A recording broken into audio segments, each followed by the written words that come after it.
तुम ऐसा कैसे कर सकते हो?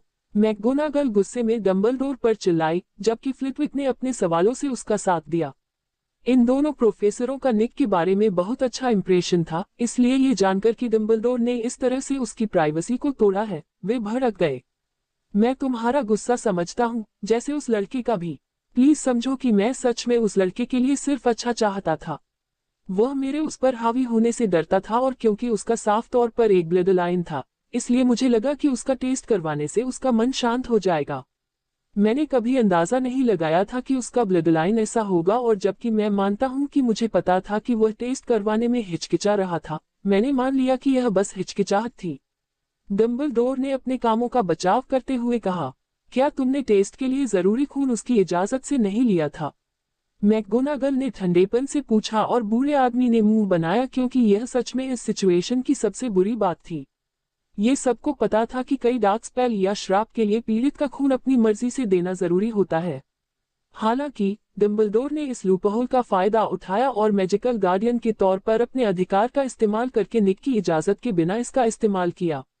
उस पूरी घटना के 1 घंटे बाद निक अस्पताल में धीरे धीरे उठा, जिस पर यकीन करना मुश्किल नहीं था क्योंकि स्नैप ने बिल्कुल भी खुद को नहीं रोका था। उफ, मेरा सिर जोर जोर से धड़क रहा है। आखिर क्या हुआ? वह एक पल के लिए सोच रहा था, फिर उसे याद आया और फिर वही गुस्सा उस पर आ गया। मैडम पॉम्फ्रे को लगा कि वह जादुई परेशानी पैदा कर रहा है और वो दौड़कर उसके पास गई और फिर उसके सिर पर अखबार से थप्पड़ मारकर उसे शांत किया। तुम्हें गुस्सा होने का पूरा हक है, लेकिन इसे खुद पर हावी मत होने दो, बेवकूफ बच्चे। उन्होंने गंभीरता से डांटा, लेकिन निक विरोध करने गया लेकिन उसने उसे रोक दिया। मैं एक ही हूँ बच्चे, मुझे अल्बस ने जो किया उसका मतलब लगभग किसी से भी बेहतर पता है। मैं यह नहीं कह रही कि गुस्सा मत करो, बस इतना कह रही हूँ कि तुम इसे अपनी नजर पर हावी मत होने दो। क्या तुमने ध्यान भी दिया कि सेवेरस के रोकने से पहले तुम एक खतरनाक लाइन पार करने के करीब आ गए थे? उसने धीरे से पूछा और निक स्तब्ध रह गया क्योंकि उसे एहसास हुआ कि वह पहले ही डंबलडोर को मारने की सही कोशिश करने वाला था। हाँ, यह उस पल की गर्मी में था, लेकिन यह गलत व्यवहार था, चाहे वजह कुछ भी हो। निक ने अपनी आंखें बंद की और अपनी भावनाओं और जादू को वापस कंट्रोल में लाते हुए कई गहरी सांसें ली। अब मैं ठीक हो जाऊंगा, उसने आंखें खोलते हुए कहा और न्यूट्रल प्रेजेंस में था। अगर यह साफ नहीं था कि आपको रिलैक्स होने में बहुत ज्यादा समय लगा, तो मुझे लगता है कि आपने ऑक्यूमेंसी का इस्तेमाल किया। कोई बात नहीं, मुझे लगता है आपको काफी सिरदर्द होना चाहिए था, है ना? बुजुर्ग नर्स ने नर्म लेकिन गंभीर नजर से पूछा। निक ने सिर हिलाया, हालांकि मुझे डिटेल्स थोड़ी साफ नहीं है कि क्यों। उसने मुंह बनाते हुए कहा। औरत ने सिर हिलाया, ये सेवेरस का काम होगा, ऐसा लगता है कि तुमने उसे बहुत डरा दिया होगा, तभी उसने तुम पर फुल पावर स्टनर का इस्तेमाल किया। ऐसा नहीं है कि मैं उसे ज्यादा दोष दे सकती हूँ, जब तुम गुस्से में होती हो तो सच में डरावनी लगती हो।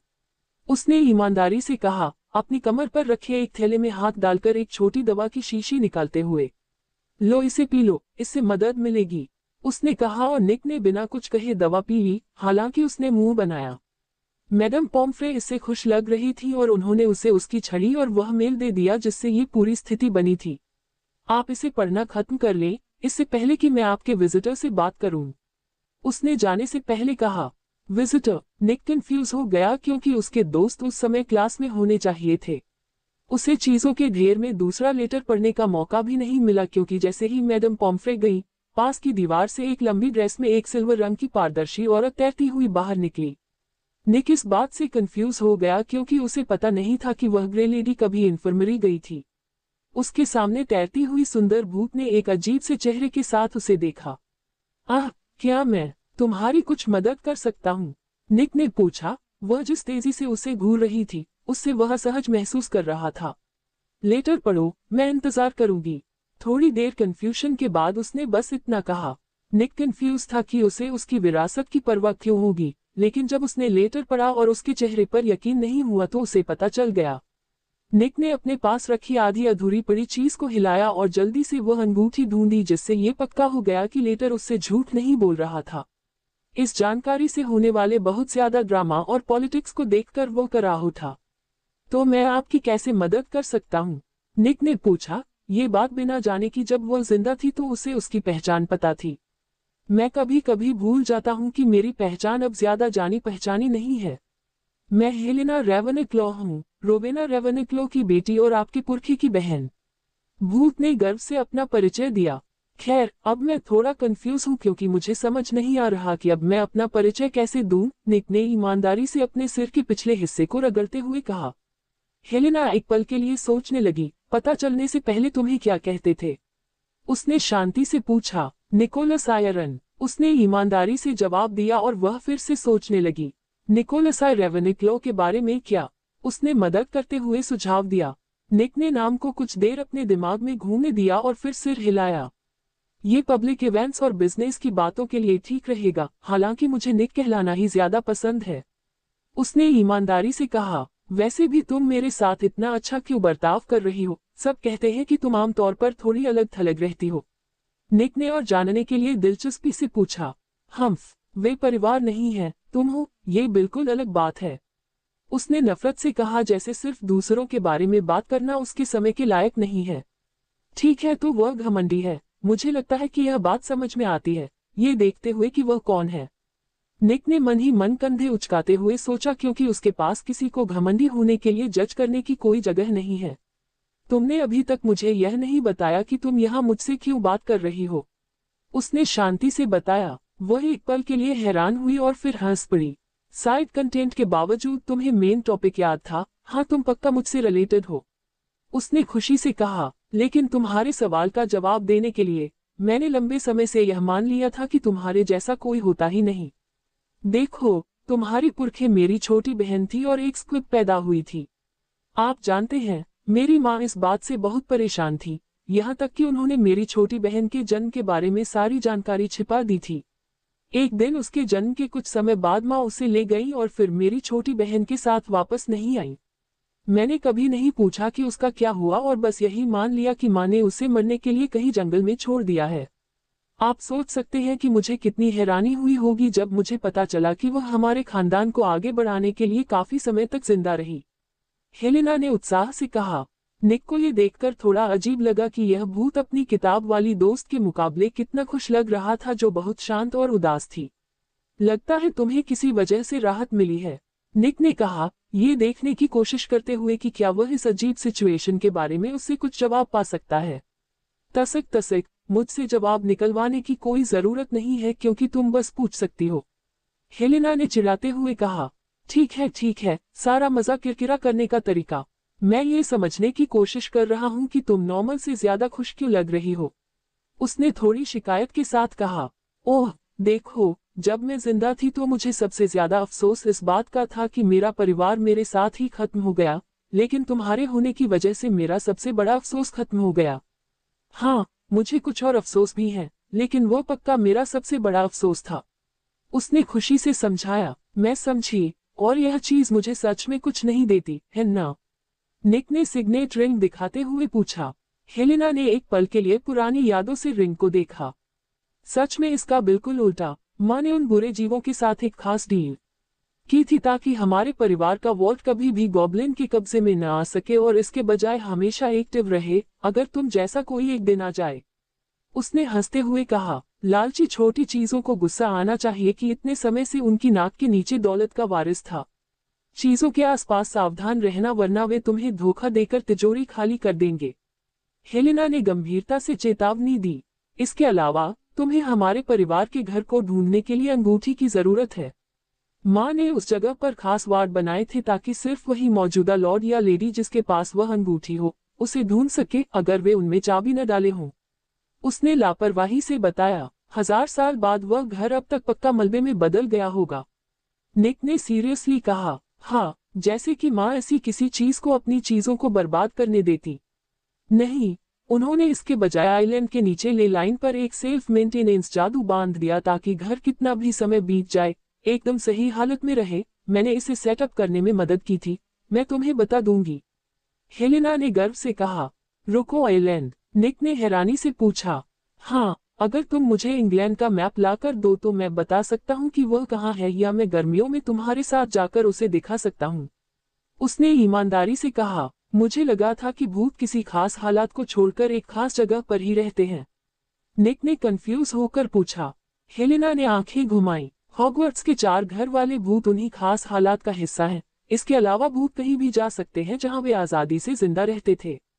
उसने मुस्कुराते हुए कहा, मेरे बारे में बहुत हो गया, चलो तुम्हारे बारे में बात करते हैं। स्कूल में तुम्हारे घूमने के बारे में बहुत सारी अफवाहें हैं, उनमें से कितनी सच है? उसने उत्सुकता से पूछा और हवा में एक अलग जगह पर चली गई। निक ने कंधे उचकाए, मैं अफवाहें नहीं सुनता इसलिए मुझे कोई आइडिया नहीं है। उसने ईमानदारी से कहा। यह आगे पीछे की बातचीत कुछ घंटों तक चलती रही, फिर मैडम पॉम्फ्रे ने उन दोनों को अस्पताल से बाहर निकाल दिया क्योंकि निक पहले ही ठीक हो चुका था। हेलेना के साथ की वजह से निक शांत हो गया था, लेकिन इसका मतलब यह नहीं था कि वह डंबलडोर से उसके कामों का बदला नहीं लेगा। वह अच्छी तरह जानता था कि इसके लिए क्या सही रहेगा, क्योंकि इससे उस आदमी को सबसे ज्यादा चोट पहुंचेगी, जिसे सबसे ज्यादा चोट पहुंचेगी, उसकी इज्जत को। निक अपनी वर्कशॉप में चला गया और हेलेना भी उसके साथ चली गई, क्योंकि एक भूत के तौर पर उसके पास उसे परेशान करने के अलावा करने के लिए सचमुच कुछ बेहतर नहीं है। लेकिन जब वह उसके औजारों को पकड़ने की कोशिश कर रही थी तो कुछ मजेदार हुआ, क्योंकि उसने उनमें से एक औजार उठा लिया था। इससे वह दोनों हैरान रह गए। इससे पहले कि वह पागलों की तरह हंसे और उसने जो औजार उठाया था उसे उत्सुकता से घुमाया। ये औजार वह हथौड़ा था जो निक को रूले से मिला था। उसे एहसास हुआ कि शायद इसके एस्ट्रल नेचर की वजह से हेलेना इसे चला सकती थी, क्योंकि इससे उसका स्पिरिचुअल सेल्फ परेशान नहीं होता था। इससे निक को उन बहुत सारे शापित जीवों की याद आ गई जो सेलेब्रिम्बोर स्टाइल की अंगूठियां बना सकती थी, रिंग रेथस। इस स्टाइल का इस्तेमाल करके पहले बनाए गए रिंग रेथस इंसान थे जिन्हें भूत या गुण दिए गए थे, जैसे बूढ़ा न होना और असल में अमर होना। लेकिन इस हालत का सबसे बड़ा नुकसान ये था कि रिंग रेथस सौरोन के गुलाम थे और उन्हें खाने पीने से संतुष्टि नहीं मिल सकती थी। थ्योरी में निक को ऐसी अंगूठी बनाने से कोई नहीं रोक सकता था जो हेलेना जैसे भूत को एक तरह के रिंग रेथस में बदल दे। जाहिर है, इस दुनिया में उन्हें कंट्रोल करने और बिगाड़ने के लिए कोई सौरोन नहीं था, लेकिन निक को शक था कि अगर वह उन्हें फिर से फिजिकल रूप देता है तो कोई भी भूत अपनी मर्जी से उसके प्रति वफादारी नहीं दिखाएगा। लेकिन निक की आंखें चौड़ी हो गईं, क्योंकि उसके पास एक बहुत ही भयानक आइडिया था जो काम कर भी सकता है और नहीं भी, लेकिन अगर ऐसा हुआ तो उसे कोई छू नहीं पाएगा। आप देखिए, अगर उसने सौरोन की तरह रिंग रेथस के लिए एक कप्टिंग रिंग बनाए तो वह गलती से उसे घोस्ट के साथ होने वाली हरकतों से बचा सकता है और फिर वोल्डेमॉर्ट को गलती से लेने और इस्तेमाल करने के लिए छोड़ सकता है। हो सकता है कि वह आदमी कुछ समय के लिए थोड़ा हंगामा करे, आखिरकार रिंग का असर उसे निक के गुलाम के तौर पर अपने काबू में कर लेगा। ज्यादातर लोग गुलामी के लायक नहीं हो सकते, लेकिन वोल्डेमॉर्ट काफी हद तक मैजिकल हिटलर था, इसलिए निक को नहीं लगा कि किसी को सच में कोई फर्क पड़ेगा। धर तेरे की, मैं एक पल के लिए हॉरक्रक्स के बारे में भूल गया। निक ने मन ही मन कोसा, क्योंकि उसे एहसास हुआ कि जब तक वोल्डेमॉर्ट और उसके सोल के टुकड़ों के बीच कनेक्शन रहेगा, रिंग का करप्शन फैलने से पहले ही साफ हो जाएगा। खैर, वह प्लान तुरंत फेल हो गया, फिर भी रिंग रेथस का एक एलीट ग्रुप काम आएगा। निक ने गंभीरता से सोचा, क्या तुम एक पल के लिए यहाँ आ सकते हो? मैं कुछ टेस्ट करना चाहता हूँ, उसने कहा, और हेलेना ने पागलों की तरह हथौड़ा घुमाना बंद कर दिया लेकिन चीज को गिराने से मना कर दिया। फिर भी वह तैरती हुई ऊपर आए और निक ने वर्कशॉप का दरवाजा बंद कर दिया, जिससे वह कंफ्यूज हो गई। जो तुम देखने वाली हो और शायद अनुभव करने वाली हो, वह इस कमरे से बाहर नहीं जाता, निक ने बहुत गंभीरता से कहा, और सीक्रेसी को लेकर कंफ्यूज होने के बावजूद वह मान गई। निक ने अपनी स्पिरिचुअल एनर्जी को अपनी बाहों में लेना शुरू किया और कमरा एक सफेद चमक से जगमगा उठा। फिर निक ने हाथ बढ़ाकर अपने चमकते हाथ से हेलेना का हाथ पकड़ लिया। छूते ही वह कांप गई, जैसे अचानक उसके पास से कोई ठंड गुजर गई हो, क्योंकि 1000 साल से ज्यादा समय में पहली बार उसे किसी और के छूने की गर्माहट महसूस हुई थी। उसने हथौड़ा गिरा दिया और दोनों हाथों से निक का चमकता हुआ हाथ पकड़ लिया। उसके चेहरे पर उत्साह और उत्सुकता थी। तुम ये कैसे कर रहे हो? वह और जानने के लिए उत्सुक होकर बोली। एक बार फिर, ये किसी भी हालत में इस कमरे से बाहर नहीं जाएगा। निक ने पक्का किया कि वह इस बात की गंभीरता को समझे। हेलेना के चेहरे पर एक गंभीर भाव था जब उसने एक अटूट कसम खाई, जिससे निक हैरान रह गया। अच्छा, इससे चीजें थोड़ी आसान हो जाती हैं। निक ने ये बताने से पहले कहा कि कैसे वह अपनी आध्यात्मिक ऊर्जा को अंगूठियों में डालकर चीजों पर जादू करता है, और यह टेस्ट ये देखने के लिए था कि क्या वह उसी तरीके से किसी भूत को छू सकता है। हेलेना निक के क्राफ्टिंग स्टाइल के पीछे के सिद्धांतों से बहुत प्रभावित हुई, और उसने ये भी कहा कि यह रेवेनिक्लो के लिए एकदम सही चीज है, क्योंकि आप जितना ज्यादा जानते और समझते हैं, आपका जादू उतना ही ज्यादा शक्तिशाली होता है। हालांकि उसने निक को कड़ी चेतावनी दी कि उसे अपनी आध्यात्मिक ऊर्जा का इस्तेमाल करते समय बहुत सावधान रहना चाहिए क्योंकि आत्मा पर आधारित जादू सबसे अनजान तरह का होता है। निक को ये थोड़ा अजीब लगा क्योंकि क्राफ्टिंग स्टाइल की वजह से उसे पहले से ही आत्माओं की बहुत अच्छी समझ थी। दिमाग को समझने के मास्टर लेवल की तरह नहीं, बल्कि इस विषय में एक मजबूत पकड़। जब उनकी बात खत्म हो गई तो निक ने खुद को एक कुर्सी और एक क्लिपबोर्ड में बदल लिया क्योंकि उसे डम्बलडोर से बदला लेना था। उसका प्लान असल में बहुत आसान था क्योंकि वह बस डम्बलडोर के गंदे अतीत के बारे में बताना चाहता था।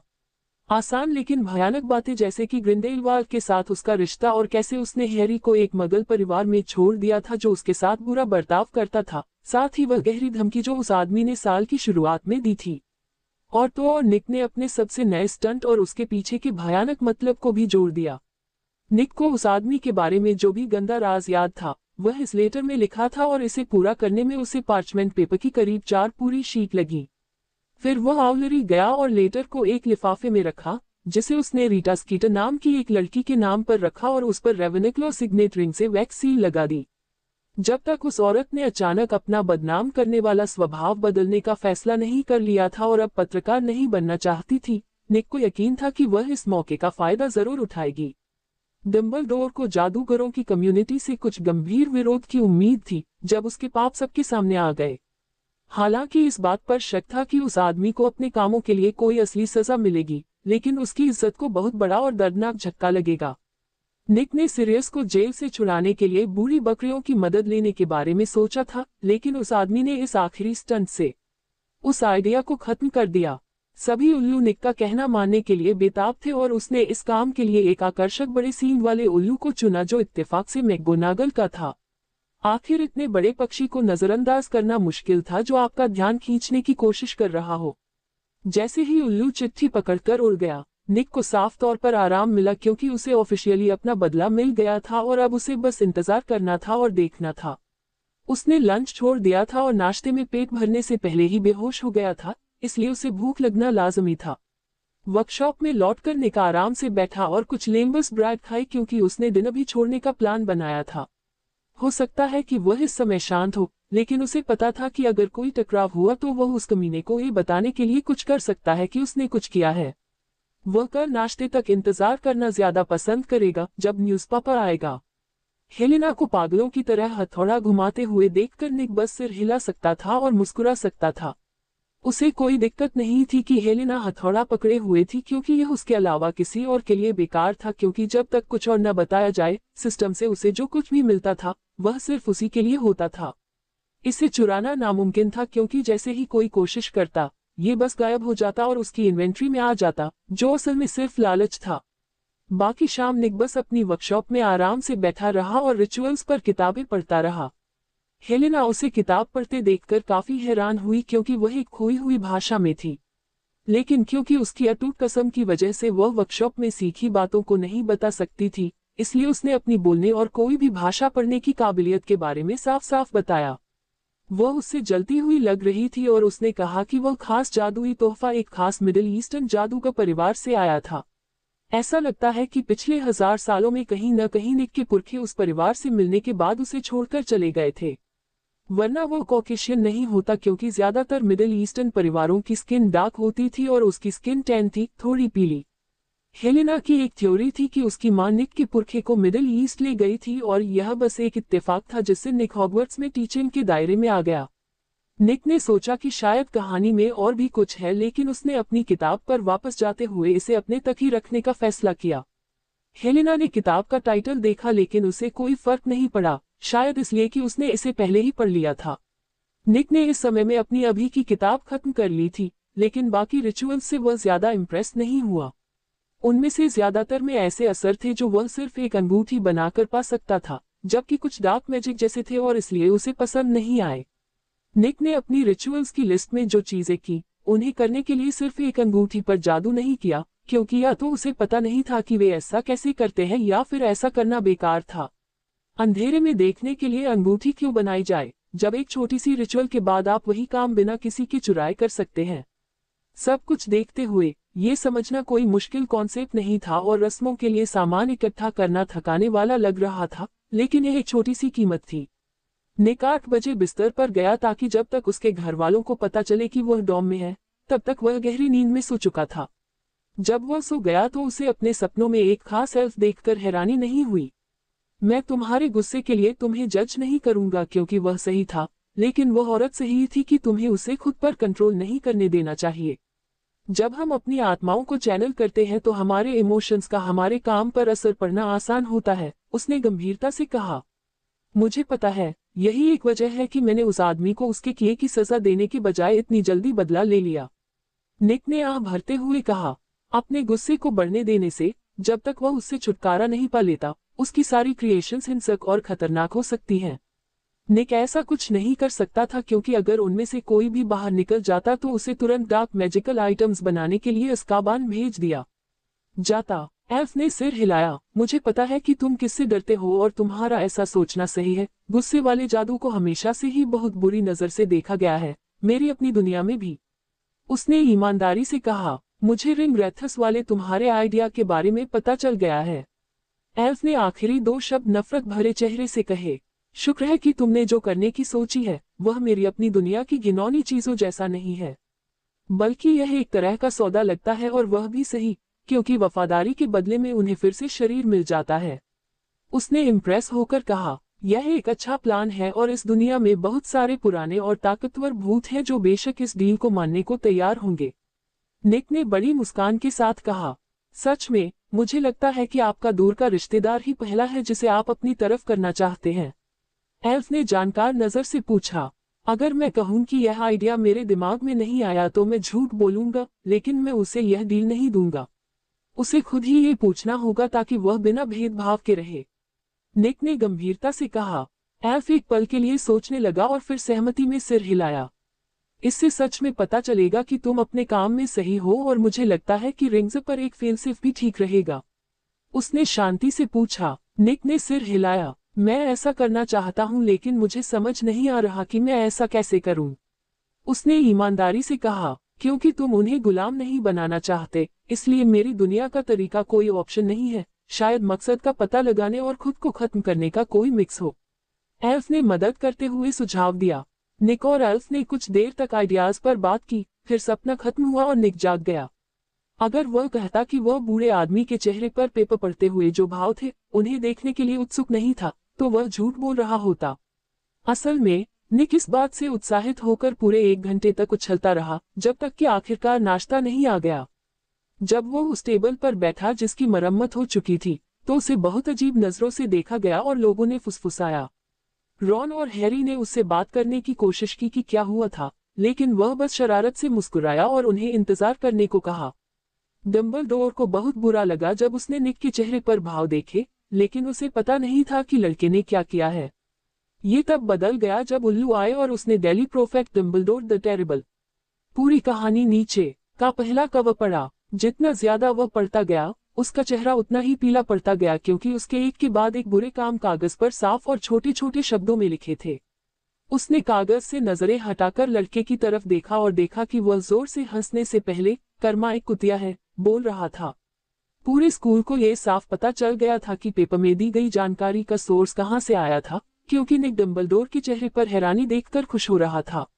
इस सिचुएशन पर सभी प्रोफेसरों के चेहरे पर हैरानी से लेकर मजाक तक के अलग अलग एक्सप्रेशन थे। स्नैप को असल में निक की तरफ से इस बहुत बुरे बदले पर थोड़ा गर्व महसूस हो रहा था। उसे ज्यादातर लोगों से बेहतर पता था कि उस बूढ़े आदमी ने बड़े भले के लिए क्या क्या भयानक काम किए थे, और उसे इस बात से थोड़ी निराशा हो रही थी कि उस आदमी को इसके लिए सजा नहीं मिली। मैकगोनागल को पेपर में मिली जानकारी पर यकीन नहीं हो रहा था, जिसने उस झूठ को सामने ला दिया था जिसके साथ वह लंबे समय से जी रही थी। उसका पुराना दोस्त दुनिया की हर अच्छी चीज का कोई आदर्श नहीं था, बल्कि बस एक कमी वाला आदमी था जो अपने लक्ष्य को पाने के लिए कुछ भी कर सकता था। वह उन चीजों को मानने से इनकार कर रही थी जो उसने उस आदमी को सालों से करते देखा था, क्योंकि वह हमेशा कहता था कि यह सबके भले के लिए है, लेकिन इस पेपर में लिखी बातें बस बहुत बुरी थी। उसकी राय में सबसे बुरा खुद हैरी था, क्योंकि वह हमेशा मानती थी कि उसका अच्छे से ख्याल रखा जाता है, लेकिन अब उसे सच पता चल गया था। फ्लिटविक पेपर में लिखी बातें देखकर बहुत गुस्सा हुआ, क्योंकि दूसरे प्रोफेसरों की तरह उसने पेपर के बाद दुनिया की बातों में कभी खुद को शामिल नहीं किया था और इसलिए उसके पास सिर्फ स्टूडेंट्स की गॉसिप और दूसरों के साथ पर्सनल बातचीत ही थी। इससे पहले उसने सोचा था कि डंबलडोर रोशनी का पक्का सपोर्टर है और उसका एक सख्त मोरल कोड है जिसे वह मानता है। साफ था कि यह सब गलत था क्योंकि अल्बस के रिएक्शन से पेपर में लिखी सारी बातें सच थी। इससे ये सवाल उठता है कि निक ने ये सब कैसे पता लगाया। डंबलडोर जानते थे कि सही तरह से खोजबीन करने पर इनमें से कुछ जानकारी वेरीफाई की जा सकती है, लेकिन कुछ बहुत ही पर्सनल लेवल की थी जिन्हें ज्यादा से ज्यादा 3 लोग ही जानते थे। उन्होंने तुरंत पता लगा लिया कि सबसे मुमकिन ऑप्शन क्या है और इस आइडिया से उन्हें डर भी लगा। ये तब की बात है जब उन्होंने पहली बार लड़के को देखा और उसकी यादें पढ़ने गए, लेकिन उन्हें एक खतरनाक काउंटर अटैक मिला। हो सकता है कि लड़के को उस छोटी सी मेंटल लड़ाई से अपनी सबसे सीक्रेट यादों की एक झलक मिल गई हो, लेकिन उसने उन्हें अब तक अपने तक ही रखा हो। लड़के की प्राइवेसी तोड़कर उसने बदले में अपनी प्राइवेसी बनाए रखने का अधिकार खो दिया और वही ये समझ सकता था। ये निगलने के लिए एक कड़वी गोली थी, लेकिन उसने उस पल के लिए खुद को तैयार कर लिया था जब उसने ऐसा किया। डंबलडोर इस बात से इनकार नहीं करेगा कि यह सच में उसके लिए एक दर्दनाक झटका था और शायद वह इससे कभी उबर नहीं पाएगा, लेकिन यही बात निक के साथ उसने जो किया उसके बारे में भी कही जा सकती है और इसलिए उसने उन्हें बराबर माना। अखबारों में अनाउंसमेंट के बाद निक बहुत अच्छे मूड में था और डंबलडोर को उसकी सजा का अंदाजा हो गया था। तुम्हें ये सब कैसे पता दोस्त? रॉन ने हैरानी से पूछा क्योंकि यह साफ था कि निक ने ही प्रेस को खबर दी थी। ये बात मैं अपने तक ही रखूंगा, हालांकि मैं ये कहूंगा कि अगर तुम पुराने रिकॉर्ड ध्यान से देखो तो वहां जो लिखा है उसका सबूत मिल सकता है। निक ने बड़ी मुस्कान के साथ कहा, उसने तुम्हारे साथ जो किया उसके बाद मैं कहूंगा कि वह इसका हकदार है। जुड़वा बच्चों में से एक ने पास की टेबल पर से ईमानदारी से कहा और टेबल पर बैठे ज्यादातर लोगों ने सहमति में सिर हिलाया। नाश्ता खत्म होने के बाद निक ने पक्का किया कि जुड़वा बच्चों को बिना पकड़े गए जंगल में जाने में मदद मिले। अब तुम जैसे छोटे भाई को वहां जाने की क्या जरूरत है? उनमें से एक ने मजाक में पूछा। यकीन करना मुश्किल है कि यह मेरा सबसे प्यारा भाई है। दूसरे ने भी उसी तरह कहा, मुझे अपने एक प्रोजेक्ट के लिए कुछ ऐसा चाहिए जो आसानी से न मिले और जो वहां मिल जाए। तो तुम मेरी मदद करोगे या नहीं? निक ने बेसब्री से कहा। मत उलझो दोस्त, हम तुम्हारी मदद करेंगे, उनमें से एक ने कहा। फिर दोनों के चेहरे पर मुस्कान आ गई। बेशक, एक कीमत पर, दोनों ने एक साथ कहा। निक ने कंधे उचकाए और लालच से 10 सोने के सिक्के निकाले। मुझे लगता है कि इतने काफी होंगे, उसने बिना किसी भेदभाव के कहा। निक शायद लालची हो सकता है, लेकिन ऐसा इसलिए था क्योंकि पैसे से काम हो जाता है और जब काफी पैसा हो तो कुछ ही चीजें सच में प्रॉब्लम होती हैं। इसलिए अगर वह किसी ज्यादा कीमती सर्विस के लिए बस कुछ पैसे दे सकता है तो उसे ऐसा करने में कोई प्रॉब्लम नहीं थी। हाँ, ये ठीक रहेगा, जुड़वा बच्चों में से एक ने उत्सुकता से सिक्के उठाते हुए कहा। मैंने अपना काम कर दिया है, अब ये तुम दोनों का है, निक ने पूरे काम से कहा। चिंता मत करो दोस्त, हमने अब तक तुम्हें निराश नहीं किया है और अब हमारा कोई प्लान नहीं है। हमारे पीछे आओ, दूसरे जुड़वा ने मुस्कुराते हुए कहा और वे जल्दी से चले गए। हमें प्रोफेसर स्प्राउट पर नजर रखनी होगी, नहीं तो उसके बाद तुम्हें जंगल में सुरक्षित पहुंचाना आसान होगा, हालांकि तुम अकेले हो क्योंकि हमें भी वहां सावधान रहना होगा। उनमें से एक ने गंभीरता से समझाया जब वे सबसे अच्छी जगहों में से ग्रीन हाउस की ओर जा रहे थे। खास तौर पर चौथा ग्रीन हाउस, जिसे वेरीफाई करने के बाद कि वह खाली है। वे सावधानी से अंदर गए, जबकि निक जुड़वा बच्चों की नकल कर रहा था ताकि अंदर कुछ भी परेशान न हो। जैसा कि पता चला, ग्रीन हाउस के पीछे खाली गमलों के ढेर के नीचे मना किए गए जंगल में जाने का एक सीक्रेट रास्ता छिपा था। मैं ईमानदारी से कह सकता हूं कि अगर कोई मुझे नहीं बताता तो मुझे ये कभी नहीं मिलता। निक को लगा कि जुड़वा बच्चों ने इसे ढूंढ लिया है। हम आमतौर पर इसका इस्तेमाल अपने प्रोडक्ट्स के लिए सामान इकट्ठा करने या उसी मकसद के लिए कुछ सिक्के कमाने के लिए करते हैं, जुड़वा बच्चों में से एक ने कहा जब उन्होंने जाल का दरवाजा खोला जो जंगल के एक ऊंचे पेड़ की जड़ों के बीच छिपा हुआ था। यहीं से हम अलग होते हैं दोस्त, बेस्ट ऑफ लक, दूसरे जुड़वा ने अंडरग्राउंड टनल में वापस जाने से पहले कहा। तो सबसे पहले मुझे इस पेड़ को मार्क करना है ताकि मैं इसे बाद में फिर से ढूंढ सकूं। निक ने जमीन पर पड़ी एक छड़ी पर अपनी छड़ी लहराने से पहले सोचा, जिससे वह एक झंडे में बदल गई और फिर उसने उसे पेड़ की एक डाल से लटका दिया। इसके अलावा उसने पेड़ का लुक भी याद कर लिया था ताकि अगर कोई झंडा नीचे गिरा दे तो वह उसे देख सके। निक ने देखा कि जंगल कितना अंधेरा था और उसे खुशी हुई कि उसने यहाँ आने से पहले वह रिचुअल पूरा कर लिया था क्योंकि ज्यादातर धूप ऊपर की घनी पत्तियों की वजह से रुकी हुई थी। उसने अपनी छड़ी हाथ में तैयार रखी और जंगल में आगे बढ़ने लगा, साथ ही अपने ऊपर के एरिया और पेड़ की जड़ों की परछाई पर भी नजर रखी। सबसे छोटा एक्रोमेंटुला भी बिल्ली की साइज का था और ज्यादातर दूसरी मकड़ी की तरह वे छिपने में बहुत अच्छे थे, इसलिए निक को छोटी से छोटी अजीब चीज पर भी नजर रखनी पड़ती थी। साफ था कि वह बिना किसी वजह के परेशान था क्योंकि पेड़ों के बीच से एक बड़ा घोड़ा, जिसकी स्किन मोती जैसी सफेद थी और याल चांदी जैसा था, खुले में आ गया। लेकिन उस जीव की सबसे खास बात उसके सिर पर लंबा घुमावदार हाथीदांत का सींग था। वह एक यूनिकॉर्न था। एक्रोमेंटुला कभी भी यूनिकॉर्न के आसपास नहीं मिलेंगे क्योंकि उनका नेचर बहुत अलग होता है, क्योंकि यूनिकॉर्न पवित्रता और मासूमियत वाले जीव होते हैं। दूसरी तरफ बड़ी बड़ी मकड़ियां काली और बुरी थीं जो यूनिकॉर्न जैसी किसी चीज को बर्दाश्त नहीं कर सकती थी। इसी वजह से जब यूनिकॉर्न ने खुद को दिखाया तो निक शांत हो गया। हाँ, यूनिकॉर्न ने अपनी मर्जी से खुद को दिखाया, वरना निक को पता भी नहीं चलता कि वह वहां है। निक ने यूनिकॉर्न को इज्जत से झुककर प्रणाम किया, लेकिन झुककर नहीं, और उस जीव ने भी झुककर प्रणाम किया, जैसे कोई रूलर दूसरे रूलर को सलाम करता है। अगर ज्यादा परेशानी न हो तो क्या आप मुझे उस मकड़ी कॉलोनी के सबसे पास वाले सदस्य की तरफ बता सकते हैं? निक ने प्यार से पूछा। यूनिकॉर्न ये सुनकर हैरान हुआ और एक पल के लिए रुका, फिर उसने अपना सिर थोड़ा हिलाया और अपने सींग से एक खास दिशा में इशारा किया। थैंक यू, निक ने कहा और यूनिकॉर्न उसे फिर से अकेला छोड़कर चला गया। यूनिकॉर्न ने जिस दिशा में ध्यान से बताया था, निक ने जल्द ही कभी कभी जाल के रूप में एक्रोमेंटुला एक्टिविटी के निशान दिखने लगे।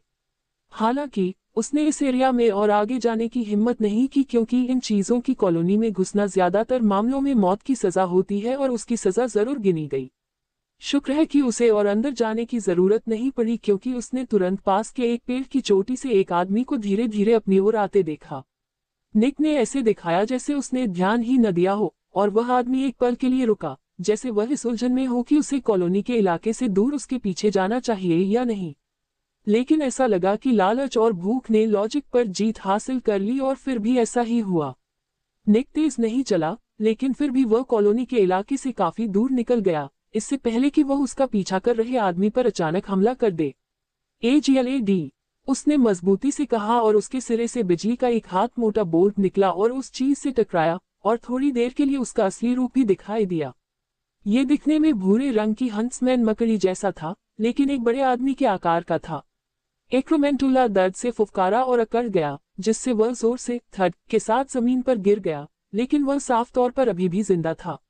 निक ने उस पर बिजली का एक और भारी डोज मारा, फिर एक और, फिर एक और आखिर में वह चीज मरती हुई दिखी और मरने के बाद आम मकड़ियों की तरह सिकुड़ गई। निक को पक्का यकीन था कि वह अपनी जिंदगी के साथ जुआ नहीं खेलेगा और उसने अपनी छड़ी के एक झटके से जंगल की मिट्टी से मोटी मेटल की जंजीरें बना दी जो एक्रोमेंटुला के अंगों से कसकर लिपटी हुई थी। ये समझदारी भरा फैसला साबित हुआ क्योंकि मकड़ी को एहसास होने के बाद कि उसकी चाल बुरी तरह फेल हो गई है, उसने तुरंत आजाद होने की कोशिश में संघर्ष करना शुरू कर दिया। निक ने जानवर के संघर्ष का मजाक उड़ाया क्योंकि उसने जो जंजीरें बनाई थी वे टंगस्टन की बनी थी और इसलिए उनसे जबरदस्ती निकलना लगभग नामुमकिन था। निक ने शांति से अपनी छड़ी राक्षस की ओर की और तेजी से 6 बार सिर्फ एक शब्द बोला, जिससे वह सच में मर गया। उसके बाद उसने पैरों को छोड़कर पूरी लाश को लालच में रख दिया और जल्दी लेकिन सावधानी से स्कूल के सीक्रेट रास्ते से वापस चला गया। झंडा अभी भी पेड़ से जुड़ा हुआ था, इसलिए उसे कैंसिल करने के बाद उसने हैच खोला और ऑफिशियली मना किए गए जंगल में अपनी पहली ट्रिप खत्म कर दी। बदकिस्मती से उसका ये शिकार जंगल में रहने वाले सेंटोस की नजर से छिपा नहीं रहा और निक के छोड़े हुए पैर उन्हें मिल गए। लेकिन उन्होंने इस मामले को वहीं छोड़ने का फैसला किया क्योंकि यह साफ था कि जंगल में जो भी था वह एक्रोमेंटुलस का शिकार कर रहा था और सेंटोस उन मकड़ियों से बहुत नफरत करते थे। इस खास मामले में ये सिर्फ इस बात का मामला था कि घुसपैठ करने वालों का मकसद उनके मकसद के हिसाब से था, इसलिए उन्होंने टूटे हुए नियमों पर आंखें मूंद लीं। निक को इस बारे में पता नहीं था और अगर पता भी होता तो भी कोई फर्क नहीं पड़ता क्योंकि आखिर में इससे सचमुच कुछ नहीं बदलता, सिवाय इसके कि शायद वह भविष्य में उनके करीब जाने के लिए इसका इस्तेमाल करे। ये पक्का करने के बाद कि प्रोफेसर स्प्राउट आसपास नहीं है, निक ग्रीन हाउस से निकला और महल में वापस चला गया। महल में एक और सावधानी से सफर करने के बाद वह रोड तक पहुंच गया और वहां एक कमरा बनवाया जो खास तौर पर मकड़ी के अंगों को निकालने के लिए बनाया गया था। अंगों को निकालते समय उसे बहुत सावधान रहना पड़ा, वरना उसकी सारी मेहनत बेकार हो जाती। सबसे पहले उसने कमरे में दिए गए औजारों का इस्तेमाल करके नुकीले दांत और जहर की थैलियां निकाली। फिर उसने एक खास घुमावदार ब्लेड वाले औजार का इस्तेमाल करके शरीर के खोल को 2 टुकड़ों में अलग किया, बिना अंदर के अंगों को नुकसान पहुंचाए। निक ने सावधानी से कार्पेट के ऊपरी हिस्से को नीचे से अलग किया, ये पक्का करते हुए कि कोई अंग उससे चिपका न हो, और फिर उसे एक तरफ रख दिया। फिर उसने धीरे धीरे लेकिन तरीके से अंगों को एक दूसरे से अलग करना शुरू किया, बिना किसी को फोड़े। उसने दिल को एक खास प्रिजर्वेटिव पोशन में स्टोर किया, फिर कमरे में बचे हुए सभी काम के हिस्सों की लिस्ट बनवाई और उन्हें भी बचा कर रखा। आखिरी हिस्सा रेशम बनाने वाला अंग और उसका इस्तेमाल करने वाला स्पिनरेट था। इसके लिए उसने ट्रांसफिग्रेशन का इस्तेमाल करके लिक्विड को एक पतले लेकिन मजबूत, बिना चिपचिपे धागे में बुना, जिसे उसने फिर ग्रीड में स्टोर किया।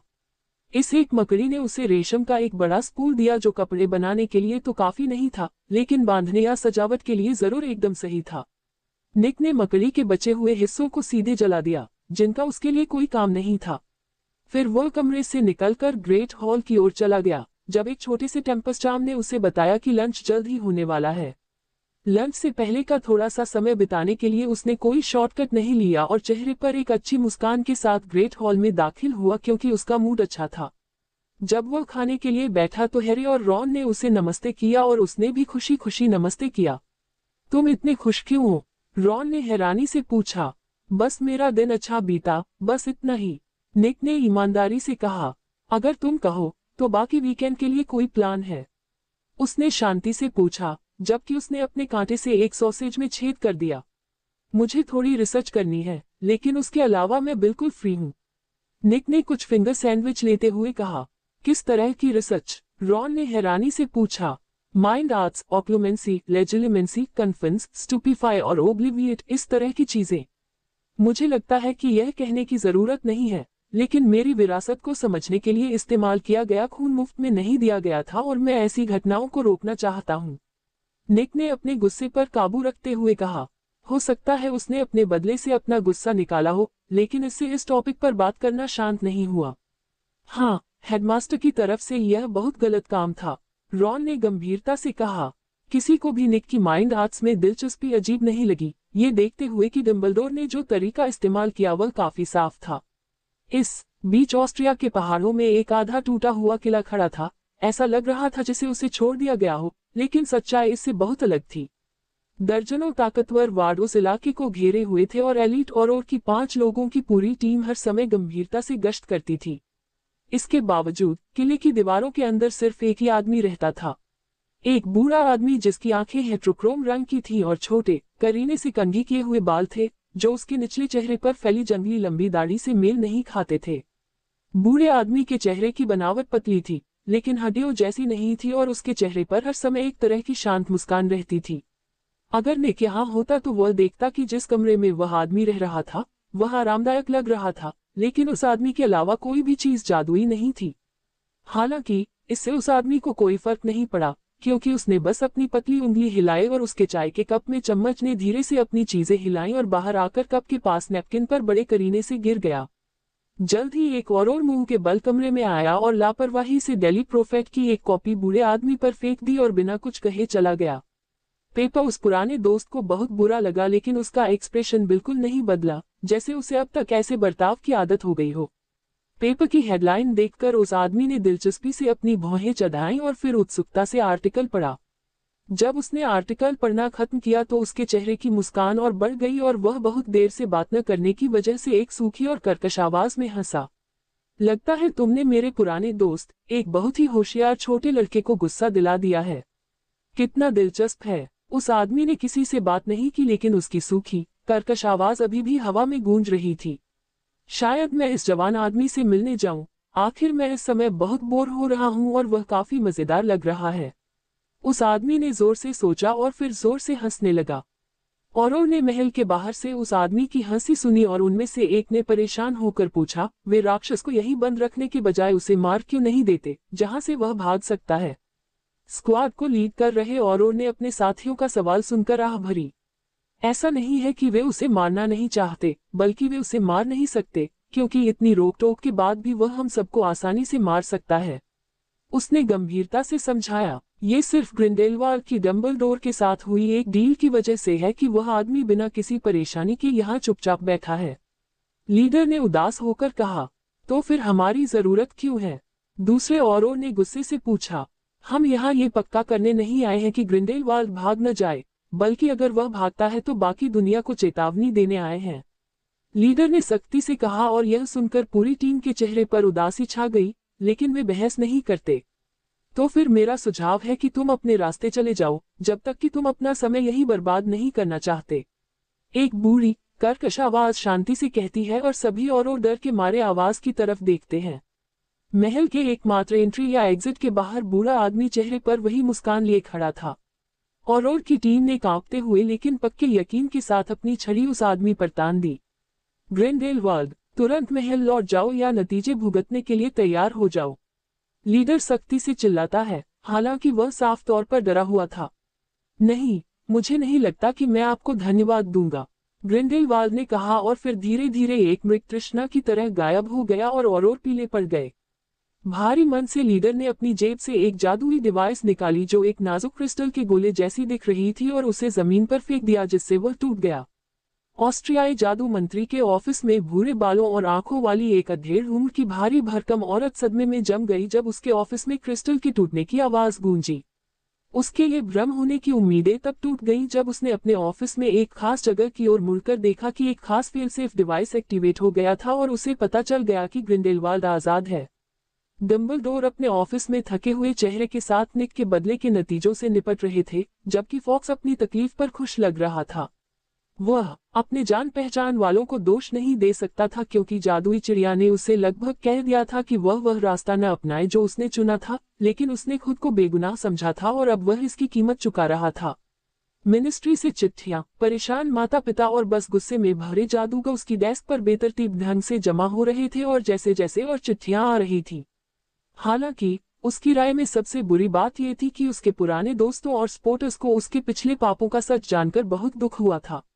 उसे पता था कि वह किसी भी तरह से अच्छा आदमी नहीं है, लेकिन जब भी वह कुछ करता था तो हमेशा जादूगरों के भविष्य के बारे में सोचता था। हालांकि इस बदले की कार्रवाई ने उसे अभी बहुत परेशान किया, लेकिन डंबलडोर जानता था कि जब तक वह समय को अपना जादू चलाने देगा और सीधे रास्ते पर रहेगा, वह इससे ठीक हो जाएगा। लेकिन ये तब बदल गया जब चिट्ठियों के ढेर के ऊपर एक चिट्ठी दिखी, जिस पर एक आकर्षक और अनदेखा किया जा सकने वाला लाल लिफाफा और सोने की मिनिस्ट्री सील थी, जिससे वह बहुत अच्छी तरह वाकिफ था। फॉक्स भी चिट्ठी देखकर चुप हो गया और सारे फालतू ख्याल छोड़कर चिट्ठी पर ध्यान देने लगा। डंबलडोर का दिल जोर जोर से धड़क रहा था जब उसने लिफाफा उठाया और घबराकर उसे लेटर ओपनर से खोला तो उसमें उसी रंग की एक चिट्ठी निकली जिस पर बड़े काले अक्षरों में 4 शब्द लिखे थे, ग्रिंडेलवाल्ड नूरमीनगाद से भाग गया है। डंबलडोर ने खुद को संभालने के लिए गहरी सांस ली और फॉक्स को देखा, वह आजाद है, उसने धीरे से कहा और घमंडी पक्षी सख्त और गंभीर हो गया क्योंकि उसके पंख आग से चमक रहे थे। पूरी दुनिया में ऐसे ही रिएक्शन हो रहे थे क्योंकि दुनिया के जादुई हिस्से को एक बहुत खतरनाक डाक लॉर्ड के भागने की खबर मिली थी। दुनिया में दहशत फैलने लगी थी क्योंकि एक दुश्मन, जिसे बहुत पहले हार मान लिया गया था, का साया एक बार फिर सिर उठाने लगा था। इस बीच निक को बिल्कुल पता नहीं था कि उसके बदले की वजह से दुनिया पर क्या मुसीबत आ गई है, लेकिन वह जल्द ही ऐसा करेगा। वह टेबल पर बैठा और आराम से खाना खाया, साथ ही अपने कुछ दोस्तों से बात कर रहा था कि उन्हें बाकी वीकेंड में क्या करना चाहिए। लंच के बाद ट्रेसी ने निक को लगभग पकड़ ही लिया था क्योंकि वह बार बार यह पक्का कर रही थी कि वह ठीक है और डंबलडोर ने उसके बदले का बदला लेने की कोशिश नहीं की है। निक ने ताकत दिखाते हुए आह भरते हुए धीरे से लड़की को अपने ऊपर से हटाया। मैं ठीक हूँ ट्रेसी, मेरे मन में पहले से ही कुछ है ताकि यह पक्का हो सके कि ऐसा दोबारा न हो, निक ने भरोसा दिलाते हुए कहा। फिर उसने बताया कि वह माइंड आर्ट्स पर रिसर्च करने वाला है, फिर एक अंगूठी बनाएगा जो उसे उनसे बचाएगी या कम से कम उसे खुद को बचाने के लिए काफी समय देगी। क्या ये काम करेगा भी? ऐसा नहीं है कि मुझे लगता है कि तुम झूठ बोल रहे हो या कुछ और, लेकिन ये सच में बहुत दमदार लगता है और हम तो सिर्फ फर्स्ट ईयर के स्टूडेंट हैं, ट्रेसी ने शक से कहा।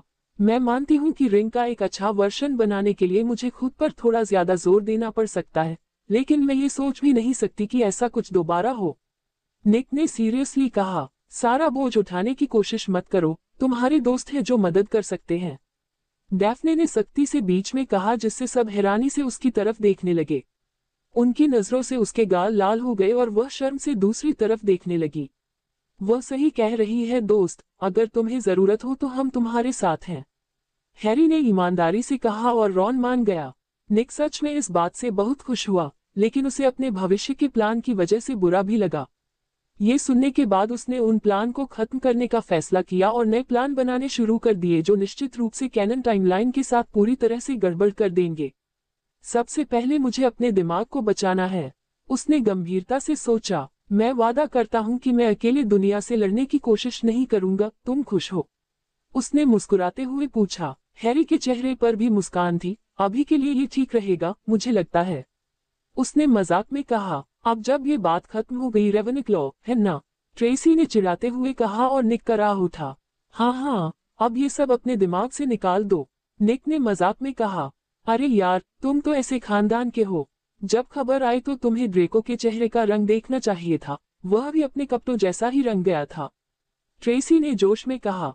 मुझे यकीन है कि वह सच में बहुत अच्छा नजारा था। दुख की बात है कि तुम्हारे घर के हेड की वजह से मैं बेहोश हो गया था, निक ने अफसोस से कहा। उसने स्नैप को बिल्कुल भी दोष नहीं दिया और उस आदमी का थोड़ा शुक्रगुजार भी था कि उसने उसे अपना भविष्य बर्बाद करने से रोका। निक अपने दोस्तों के साथ कुछ और घंटे बिताता रहा, फिर माइंड आर्ट्स के बारे में ज्यादा से ज्यादा जानकारी लेने के लिए लाइब्रेरी चला गया। कुछ लोगों ने उसे हॉलवे और लाइब्रेरी में देखा और आपस में फुसफुसाने लगे, लेकिन निक ने उन्हें नजरअंदाज कर दिया क्योंकि वह अपने लक्ष्य पर बहुत ज्यादा फोकस था। उसने जल्दी से पहली शेल्फ से शुरू करके बुकशेल्फ को खंगालना शुरू कर दिया और वापस आने लगा। उसे उम्मीद नहीं थी कि लाइब्रेरी के नॉर्मल एरिया में लेजिटिमेसी, ऑक्यूमेंसी या ऑब्लिविएट के बारे में कोई जानकारी मिलेगी, लेकिन स्टूपिफाई और कन्फिडेंस दोनों मिलनी चाहिए। उसकी यह सोच भी सही थी क्योंकि उसे मंत्रों और उनके असर के बारे में जानकारी वाली 2 किताबें मिली। एक हैरानी की बात यह हुई कि निक को ऑक्यूमेंसी पर भी एक किताब मिली जो मस्से और टोड पर किताबों की एक सीरीज के पीछे छिपी हुई थी। अपनी खोज से खुश होकर निक ने प्राचीन सेक्शन में एक टेबल ढूंढी जो नजर नहीं आ रही थी, इससे पहले कि वह भूख से उनमें दी गई जानकारी को पढ़ने लगे। स्टुपफाई चार्म कुछ मुक्का लगने जैसा था क्योंकि इसका मतलब बस दिमाग को सेंसरी जानकारी से ओवरलोड करना था जिससे वह असल में खुद को रीस्टार्ट कर सके।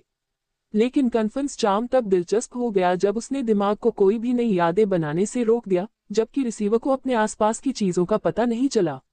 निक ने जब ये जानकारी देखी तो उसका चेहरा खराब हो गया क्योंकि यह हाल ही में एक खास पल की उसकी यादों से बिल्कुल मेल खाती थी, जिससे उसे लगा कि उसने कुछ पल खो दिए हैं।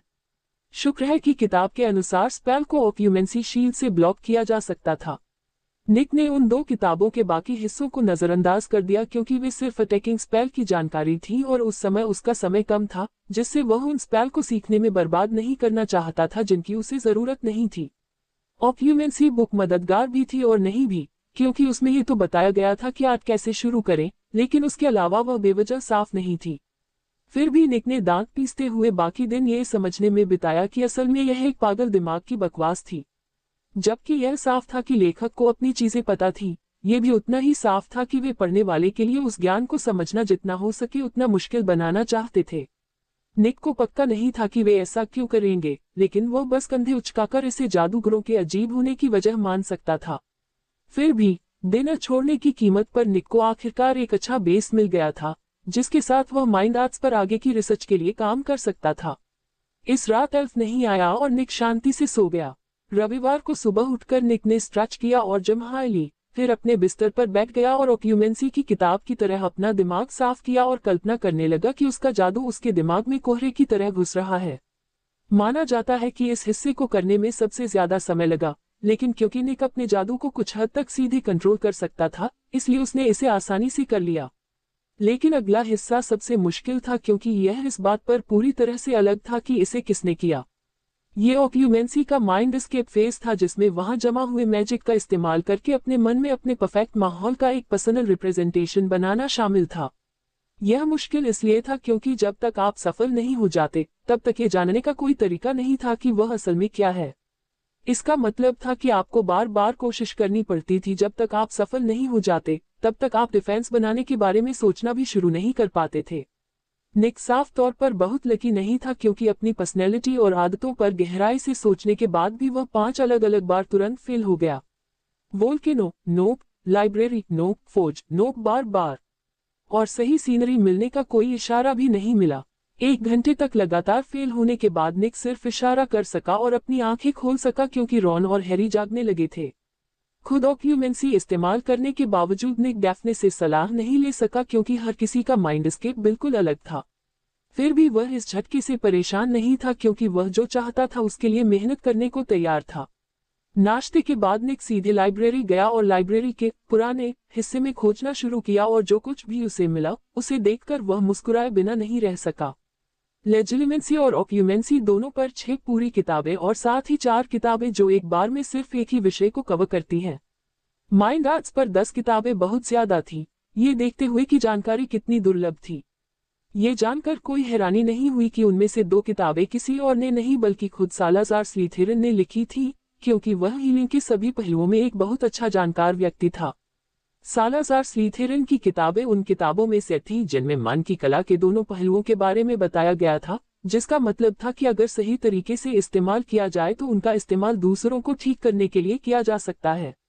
निक ने इनमें से एक किताब पढ़ना शुरू किया और वह उसमें लिखी हैरान करने वाली, अच्छी तरह से डॉक्यूमेंटेड जानकारी में जल्दी ही खो गया। उसने किताब से सीखा कि असल में ऑक्यूमेंसी और लेजिलिमेंसी दोनों ही कभी एक ही विषय थे, लेकिन बाद में उन्हें इस आधार पर 2 विषयों में बांट दिया गया कि वे क्या कर सकते हैं। लेजिलिमेंसी दूसरों के मन को धीरे से पढ़ने और उसे मैनिपुलेट करने का जादू था। यह एक नाजुक और मास्टरफुल कला थी जिसके लिए बहुत ज्यादा कंट्रोल की जरूरत थी। सिर्फ शौकिया लोग या जो दूसरों की मेंटल हेल्थ की परवाह नहीं करते, वे ही अपने आसपास के लोगों के दिमाग में जबरदस्ती घुस सकते हैं और स्लिथरिन ऐसे लोगों से साफ नफरत करता था। दूसरी तरफ ऑक्यूमेंसी अपने दिमाग को कंट्रोल करने और बचाने का जादू था और इसलिए यह नाकामियों को ज्यादा माफ कर देता था। स्लिथरिन ने इस सब्जेक्ट के बारे में अपनी बात समझाते हुए ये साफ कर दिया कि उनका मानना है कि सभी जादूगरों को कम से कम मन की कला के दोनों पहलुओं की बेसिक जानकारी होनी चाहिए। इस किताब में ऑक्यूमेंसी शुरू करने के बारे में लगभग वही जानकारी दी गई थी जो निक ने पिछली किताब में पढ़ी थी, लेकिन ज्यादा साफ डिटेल्स के साथ। किताब में यह भी सलाह दी गई है कि अपनी ढाल बनाने की कोशिश करने से पहले लेजिलिमेंसी सीखें और उसमें माहिर बने, क्योंकि जब आपको पता हो कि आप पर कैसे हमला हो सकता है तो यह आसान हो जाता है। सबसे बेसिक लेवल पर लेजिलिमेंसी सीखने के लिए किसी को यह समझना होगा कि वे कौन सा तरीका सीखने की कोशिश कर रहे हैं, क्योंकि असल में इस सब्जेक्ट के 2 रूप थे जिनमें से हर एक के अपने फायदे और नुकसान थे।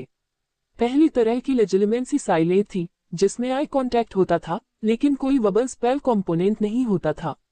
इस रूप में जादूगर को ये सीखना पड़ता था कि बिना छड़ी के जादू कैसे किया जाए और अपनी आंखों से दिमाग की नसों को कैसे बाहर निकाला जाए। यही वजह है कि इस रूप को आमतौर पर एक ऐसी हालत माना जाता था जो सिर्फ दूसरे रूप के मास्टर ही कर सकते थे, जबकि असल में इसे दूसरे रूप के बिना ही सीखा जा सकता था। इसके फायदे काफी साफ थे क्योंकि यह शांत था, अगर हमला न हो रहा हो तो इसका पता लगाना मुश्किल था और इसे शुरू करना काफी आसान था। लेकिन नुकसान ये था कि ये दूसरे रूप से बहुत कमजोर था, इससे बचाव करना आसान था और इसमें ध्यान लगाने की जरूरत के कारण बदला लेने का भी मौका मिलता था। दूसरा रूप वह था जिसमें इस कला का नाम लेजिलिमेंस के नाम पर रखा गया था और इसमें टारगेट के दिमाग में जाने के लिए अपनी छड़ी को एक माध्यम के तौर पर इस्तेमाल करके जादू का इस्तेमाल करना शामिल था। इसके फायदे थे कि अपनी छड़ी का इस्तेमाल करके अपने जादू को फोकस करने से स्थिरता, ताकत और सटीकता मिलती थी। नुकसान ये था कि सुनने की दूरी पर मौजूद कोई भी व्यक्ति जान जाएगा कि आप क्या कर रहे हैं। बिना इजाजत के किसी व्यक्ति पर जादू का इस्तेमाल करना गैरकानूनी है और छड़ी के जरिए होने के कारण ये जादूगर की मानसिक ताकत पर ज्यादा असर डालता है। स्लिथेरिन ने इस कला को सीखने के फायदों पर जोर देने की बहुत कोशिश की, जैसे कि मानसिक बीमारी में मदद करना या मुगलों को ऐसी चीजों को नजरअंदाज करने पर मजबूर करना जिन्हें उन्हें नहीं देखना चाहिए था। जैसा कि पता चला है कि ऑब्लिवियट स्पेल असल में लेजिलिमेंस की इस काबिलियत के आधार पर उन जादूगरों के लिए बनाया गया था जो या तो माइंड आर्ट्स में माहिर नहीं होते या जल्दी में होते हैं। ये स्पेल इस तरह काम करता था कि दिमाग के उस हिस्से से याददाश्त को पूरी तरह से हटाकर जो चीजों को याद रखता है उसे असरदार तरीके से मिटा देता था। स्पेल का माहिर यूजर इसे इस तरह से भी कर सकता है कि टारगेट को पता भी न चले कि वे यादें चली गई हैं। दूसरी तरफ कन्फर्म स्पेल दिमाग को नई यादें बनाने से रोकता है, जिससे यह उन जगहों पर जाने के लिए एकदम सही हो जाता है जहां गार्ड होते हैं। स्लीथरिन इस बारे में बहुत डिटेल में बताता है कि एक नए इंसान को इन दोनों रूपों को स्टेप बाय स्टेप कैसे ट्रेन करना चाहिए। शुरू करने के लिए किसी को अपनी मेंटल एनर्जी को कंट्रोल करने की आदत डालनी होगी और स्लीथरिन के अनुसार इसके लिए सबसे अच्छा टारगेट एक साधारण कीड़ा जैसे मक्खी या नॉर्मल भरिंग है। उसके बाद लक्ष्य चूहों, बिल्लियों और कुत्तों जैसे बड़े और ज्यादा ताकतवर जीवों की ओर बढ़ना होना चाहिए। स्लीथरिन के अनुसार एक नए लेजिलिमेंट्स को कभी भी उस जाल में नहीं पड़ना चाहिए जो इंसानों द्वारा कला के साथ किए जाने वाले एक्सपेरिमेंट हैं, न केवल इसलिए कि इससे पीड़ित को खतरा होता है, बल्कि इसलिए भी कि इससे जो तेज तरक्की होती है वह कला की असली क्षमता के बदले में होती है। किसी इंसान पर कला का इस्तेमाल न करके बल्कि जादुई जीवों पर आगे बढ़कर आखिरी क्षमता इंसानी रास्ते से कहीं ज्यादा होती है, क्योंकि कोई भी ड्रैगन जैसे सबसे ताकतवर जीवों पर भी कला का इस्तेमाल कर सकता है। निक स्लीथरिन के पढ़ाने के प्रति साफ डेडिकेशन की तारीफ किए बिना नहीं रह सका, क्योंकि यह साफ था कि उसने ये किताब लिखते समय कुछ भी नहीं छिपाया। ये जानते हुए भी उसने बेशर्मी से इसे अपने पर्सनल किताबों की कलेक्शन में जोड़ने के लिए चुरा लिया, क्योंकि वह समझ सकता था कि इसमें क्या है। सच कहूं तो निक पुराना सेक्शन अपने पर्सनल कलेक्शन में जोड़ना चाहता था, लेकिन बदकिस्मती से लिटरेचर में इतना बड़ा नुकसान जल्दी ही पता चल जाता। इसके बजाय निक ने सिर्फ उन असली रत्नों तक ही सीमित किताबें ली जो उसमें छिपे थे। इतनी डिटेल्ड होने के बावजूद निक ओल्ड को पूरी किताब याद करने में 1 घंटा लग गया, क्योंकि स्लीथरिन ने जानकारी कितनी साफ और आसान तरीके से लिखी थी। निक उत्सुकता से महान जादूगर की लिखी अगली किताब पर चला गया और यह जानकर खुश हुआ कि वे असल में एक सेट थी। ये किताब पिछली किताब को ध्यान में रखकर लिखी गई थी, क्योंकि इसमें लेजिलिमेंसी और ओक्यूमेंसी दोनों के ज्यादा एडवांस्ड इस्तेमाल के बारे में बताया गया था। हालांकि टूटे हुए दिमाग को ठीक करने की कला पर साफ जोर देना किताब का मेन टॉपिक था और इसने पूरी किताब का लगभग आधा हिस्सा कवर किया था। स्लीथरिन ने दिमाग के डैमेज के लगभग हर मुमकिन कारण के साथ साथ इसे ठीक करने के तरीके भी शामिल किए थे। हालांकि इस टॉपिक में कुछ डार्क बातें थीं, क्योंकि स्लीथरिन किसी का दिमाग ठीक करने से पहले उसे पर्सनली टॉर्चर करके पागल करने की बात कर रहा था। निक समझ सकता था कि ऐसी बातें पढ़ने के बाद लोग कैसे मान सकते हैं कि पुराना जादूगर डार्क था, लेकिन वह ये भी बता सकता था कि वह आदमी शायद बहुत ज्यादा काबिल था। डार्क विजार्ड वे होते हैं जो डार्क आर्ट्स में डूब जाते हैं और रास्ते में खुद को खो देते हैं, जबकि उसकी लिखाई से निक देख सकता था कि वह आदमी डार्क आर्ट्स में इसलिए कूदा ताकि इसके असली शिकार लोगों की मदद कर सके। निक को अफसोस हुआ कि साफ तौर पर यह जानकारी किसी को पता नहीं थी, क्योंकि इसे उन लोगों को मदद मिल सकती थी जो पिछले विजार्डिंग युद्ध में क्रुटियात श्राप की वजह से पागल हो गए थे। किताब के दूसरे आधे हिस्से में माइंड आर्ट्स के एडवांस्ड थे और निक ने बस जानकारी को दोबारा पढ़ा ताकि वह याद हो जाए, भले ही इस समय यह उसके लिए बेकार था। हालांकि जब उसने दूसरी किताबें पढ़ी जो उसे मिली थी, तो उसे लगा कि उनमें लगभग वही चीजें थी जो स्लीथरिन किताबों में थी, लेकिन बहुत ज्यादा लंबी और उलझी हुई थी, तो वह बस आह भर सका। निक ने उन किताबों को बस ऊपर से देखा, क्योंकि उसे ज्यादातर फालतू जानकारी मिल रही थी। आखिर में उसने उन सभी किताबों को देखा और उसे माइंड आर्ट्स पर बस कुछ ही काम की जानकारी मिली जो स्लीथरिन किताबों में नहीं थी। इससे निक के पास डिनर तक लगभग 4 घंटे बचे थे, इसलिए उसने दूसरी स्लीथरिन किताब अपने पर्सनल कलेक्शन के लिए रख ली और फिर बाकी किताबें वापस शेल्फ पर रखकर लाइब्रेरी से निकल गया, अपने जादुई सेंस को बनाए रखते हुए ये पक्का करने के लिए कि वह फिर से धोखा न खाए। निक अपनी वर्कशॉप की ओर चला गया, जहां उसे हेलेना को हथौड़े से खेलते देखकर हैरानी नहीं हुई। गुड इवनिंग, भूत ने आराम से कहा और अंदर आकर हथौड़े से खेलने लगा। निक ने भी प्यार से नमस्ते किया और दीवार के सहारे पालथी मारकर बैठ गया और आंखें बंद करके फिर से अपने मन की बात बनाने की कोशिश करने लगा। हालांकि वह अपनी सभी कोशिशों में फेल हो गया था, लेकिन वह इसे छोटा करने लगा था क्योंकि उसकी कुछ चॉइस दूसरों की तुलना में थोड़ी ज्यादा देर तक चली। इसलिए उसने यह एक्सपेरिमेंट किया कि उनमें से कौन सी बात सही थी, इससे पहले कि वह उस बात को जोड़कर दूसरी चीजों पर आगे बढ़े। इन 4 घंटों के आखिर तक उसने 3 ऐसी चीजें खोज ली थीं जो हर बार एक जैसी रही: पानी का छोटा तालाब, शरीर की लंबाई का आईना और ऊपर तारे। स्लीथरिन की किताब में लिखा था कि किसी का माइंड एस्केप थ्योरी में अनंत होता है, इसलिए निक को हैरानी नहीं हुई कि बिना चांद के तारों वाला आसमान जैसी कोई चीज उसके माइंड एस्केप का हिस्सा थी। लेकिन उसे हैरानी इस बात की हुई कि न तो सूरज और न ही चांद उसके माइंड एस्केप में थे। फिर भी ज्यादा असली प्रोग्रेस न करने के बावजूद निक अब तक जो कुछ भी मिला था उससे खुश था और अच्छे मूड में ग्रेट हॉल में गया, लेकिन फिर भी घात लगाकर हमला करने वालों से सावधान था। लेकिन डंबलडोर ने आज शाम बात की और निक को उस आदमी से नफरत होने के बावजूद उन्होंने जो कहा, उससे निक को अपनी सारी नाराजगी भूलने में मदद मिली। स्टूडेंट्स, मुझे भारी मन से आपको एक बुरी खबर बतानी पड़ रही है। आज ही के दिन डार्क लॉर्ड ग्रिंडेलवाल्ड नूरमेनिगार्ड कैसल में अपनी जेल से भाग गया है। इस जानकारी पर पूरे हॉल में हंगामा मच गया और निक ने देखा कि क्विरेलमॉट इस खबर से खुश नहीं लग रहा था। मैं सलाह देता हूं कि आप जितनी जल्दी हो सके अपने परिवारों को लिखें ताकि वे इस जानकारी से जो भी हो उसके लिए तैयार हो सके, और अगर हो सके तो आप सब उन लोगों की मदद करें जो डार्क लॉर्ड से लड़ेंगे। यह आखिरी बात साफ तौर पर निक के लिए थी क्योंकि वह आदमी सीधे उसकी तरफ देख रहा था और अपना सिर झुका रहा था, जिसका मतलब बिल्कुल साफ था।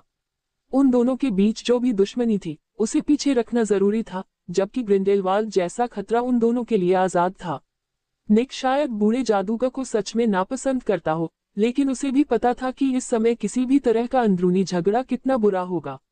निक ने बस बूढ़े आदमी को घूरा और फिर कहा, मुझे अकेला छोड़ दो, और मुंह फेर लिया। डंबलडोर ने राहत की सांस ली क्योंकि निक ने असल में उससे कहा था कि जब तक वह उसे इसमें नहीं घसीटेगा वह उसके होने को नजरअंदाज करेगा। ये सबसे अच्छा नतीजा नहीं था, लेकिन ये देखते हुए कि उसने लड़के के साथ बहुत गलत किया था, डंबलडोर ने इसे पूरी तरह से ठीक समझा। इस बीच निक जानता था कि उसे अब अपनी पावर काफी बढ़ानी होगी। इसका मतलब यह नहीं था कि वह अपनी नींव को और मजबूत न करे, बल्कि उस पर और काम करना शुरू करे। हालांकि उसका लाइटनिंग स्पेल बहुत पावरफुल था, लेकिन उसे आसानी से ब्लॉक या चकमा भी दिया जा सकता था क्योंकि उसका अटैक एंगल बहुत सीधा था। ज्यादातर स्पेल भी इसी कैटेगरी में आते थे, लेकिन कुछ एक्सेप्शन भी थे। जैसे किलिंकस को किसी भी स्पेल से ब्लॉक नहीं किया जा सकता था और उसे ब्लॉक करने के लिए एक फिजिकल बैरियर की जरूरत थी। श्राप से बचने का सबसे अच्छा तरीका ट्रांसफिग्रेशन था, लेकिन लड़ाई में इस आर्ट का इस्तेमाल करना मुश्किल होने की वजह से ज्यादातर लोग बस चकमा देने लगे। लेकिन निक के मन में जो था वह एक वॉर क्राइम माना जाएगा क्योंकि वह स्मोक स्क्रीन चार्म को मॉडिफाई करके नॉर्मल धुएं के बजाय जहरीली गैस जैसे मस्टर्ड गैस बनाना चाहता था। ये पक्का केमिकल वॉरफेयर था और मुगल कानून के हिसाब से उसे तुरंत अरेस्ट कर लिया जाता। लेकिन विजार्डिंग वर्ल्ड में ऐसी कोई प्रॉब्लम नहीं थी क्योंकि खुद से मॉडिफाइड स्पेल के लिए कानून ये था कि स्पेल को बैन करने से पहले उसके खिलाफ एक रूलिंग होनी चाहिए थी। इसका मतलब था कि बैन होने के बाद अगर वह दोबारा स्पेल का इस्तेमाल नहीं करता तो वह बिना किसी रोक टोक के बच सकता था। ज्यादा से ज्यादा अगर कोई फैसला होता भी तो फैसले के बाद उसे डार्क मैजिक में हाथ आजमाने वाला कहा जाता। इससे भी अच्छी बात यह थी कि निक के पास स्पेल की एक बहुत बड़ी लिस्ट थी जिसे वह किसी तरह से बदलकर लड़ाई में काम का बना सकता था। निक को इसमें कोई शक नहीं था कि इस साल के बाकी समय में सही कोशिश करने से कम ज्यादातर जादूगरों के लिए परेशानी का सबब तो बन ही सकता था।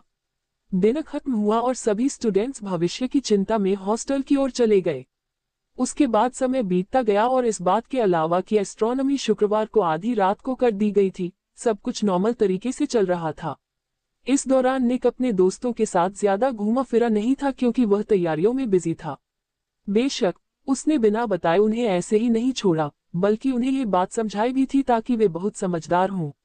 उसने इस दौरान एक बहुत ही अनोखा इक्विपमेंट बनाया था जिसने बहुत ध्यान खींचा, लेकिन यह आसानी से उसकी बनाई हुई सबसे पावरफुल चीज थी। रिंग का नाम बेस्टिया फिनिस। ग्रेड दुर्लभ, क्षमताएं autosizing, growth, walk charge, outburst, entropic flow. जानकारी, एक ढीली एंकल रिंग जिसमें छोटी छोटी रिंग होती है जो एक दूसरे से मिलकर एक मजबूत डिफेंस एबिलिटी बनाती है। इस आइटम में इसे बनाने की शुरुआत में कोई पावर नहीं होती है, लेकिन पहनने वाले के हर कदम के साथ यह काइनेटिक एनर्जी जमा करता है जिसे एक ही बार में खत्म करके पहनने वाले के आसपास के 10 मीटर के एरिया को धीमा करके रोका जा सकता है। सिस्टम अप्रेजल, एक उभरते हुए रिंग स्मिथ द्वारा बनाया गया एक powerful single use protective item. ये निक की मल्टीलिंक एन्चेंटमेंट बनाने की पहली कोशिश थी और उसके हिसाब से यह काफी अच्छा रहा। उसके हर कदम पर एंकल रिंग बचती थी, लेकिन यह उस चीज के लिए बहुत कम कीमत थी जो असल में उस पर होने वाले किसी भी हमले को तुरंत रोकने की काबिलियत थी। उसने यह आइटम इस तरह बनाया था कि हर एक रिंग को कुल एन्चेंटमेंट के एक अलग अधूरे हिस्से से एन्चेंट किया और आखिर में उन्हें एक साथ जोड़कर उसके हिस्सों का जोड़ निकाला। वह हर दिन कम से कम 1 घंटे अपने माइंड स्केप पर भी मेहनत से काम कर रहा था। इसका फायदा यह हुआ कि अब उसके दिमाग में कुल 12 पक्के फिक्सचर थे और उसके बनाए माहौल पूरी तरह से टूटने से पहले बहुत ज्यादा समय तक टिक रहे थे। आज हैलोवीन था और ओरिजिनल कहानी की तरह ही रॉन ने चार्म्स क्लास के दौरान हरमाइन पर गुस्सा किया और वह आखिरकार टूट गई। निक को शक था कि इतनी सी बात ने उन घटनाओं को कैसे शुरू किया, जिसके बाद रॉन और हैरी लड़की को बचाएंगे और वह शांत हो जाएगी। यह अभी तक नहीं हुआ था, लेकिन दिन के समय क्विरेलमॉट ने अपना पूरा कालकोठरी में ट्रोल वाला परफॉर्मेंस किया और दोनों उसे ढूंढने निकल पड़े। निक चुपके से उन दोनों का पीछा कर रहा था, क्योंकि अगर कैनन की घटनाएं ठीक से नहीं होती तो वह बीच में आकर उन्हें बचा लेता। यह जरूरी हो गया क्योंकि जिस चीज का वे सामना कर रहे थे वह उनकी समझ से बहुत दूर थी और उसमें मजा भी नहीं आ रहा था। 15 फीट लंबा और बिना दांत वाले इंसानी हाथी जैसा दिखने वाला वह बदबूदार ट्रोल लड़कियों की टॉयलेट में गुस्सा होने लगा था। निक को 100% यकीन नहीं था, लेकिन वह जिस डंडे का इस्तेमाल कर रहा था वह असल में बिना डालियों या जड़ों वाला एक पूरा पेड़ हो सकता था। ट्रोल ऐसी चीज को ऐसे घुमा रहा था जैसे वह रोशनी हो। इसका मतलब था कि अगर उसे चोट लगती है तो अगले दिन शोक संदेश में नाम छपेगा। हैरी और रॉन हरमाइन को बचाने के लिए अपनी पूरी जान देने को तैयार थे, लेकिन कुछ कर गुजरने का रवैया तक कुछ भी नहीं था जब एक पेड़ इतनी तेजी से आपकी ओर उड़ रहा हो कि हवा का एक बड़ा हिस्सा हिल जाए। या तो रॉन को लाल धब्बे में बदलते देखना था या दखल देना था।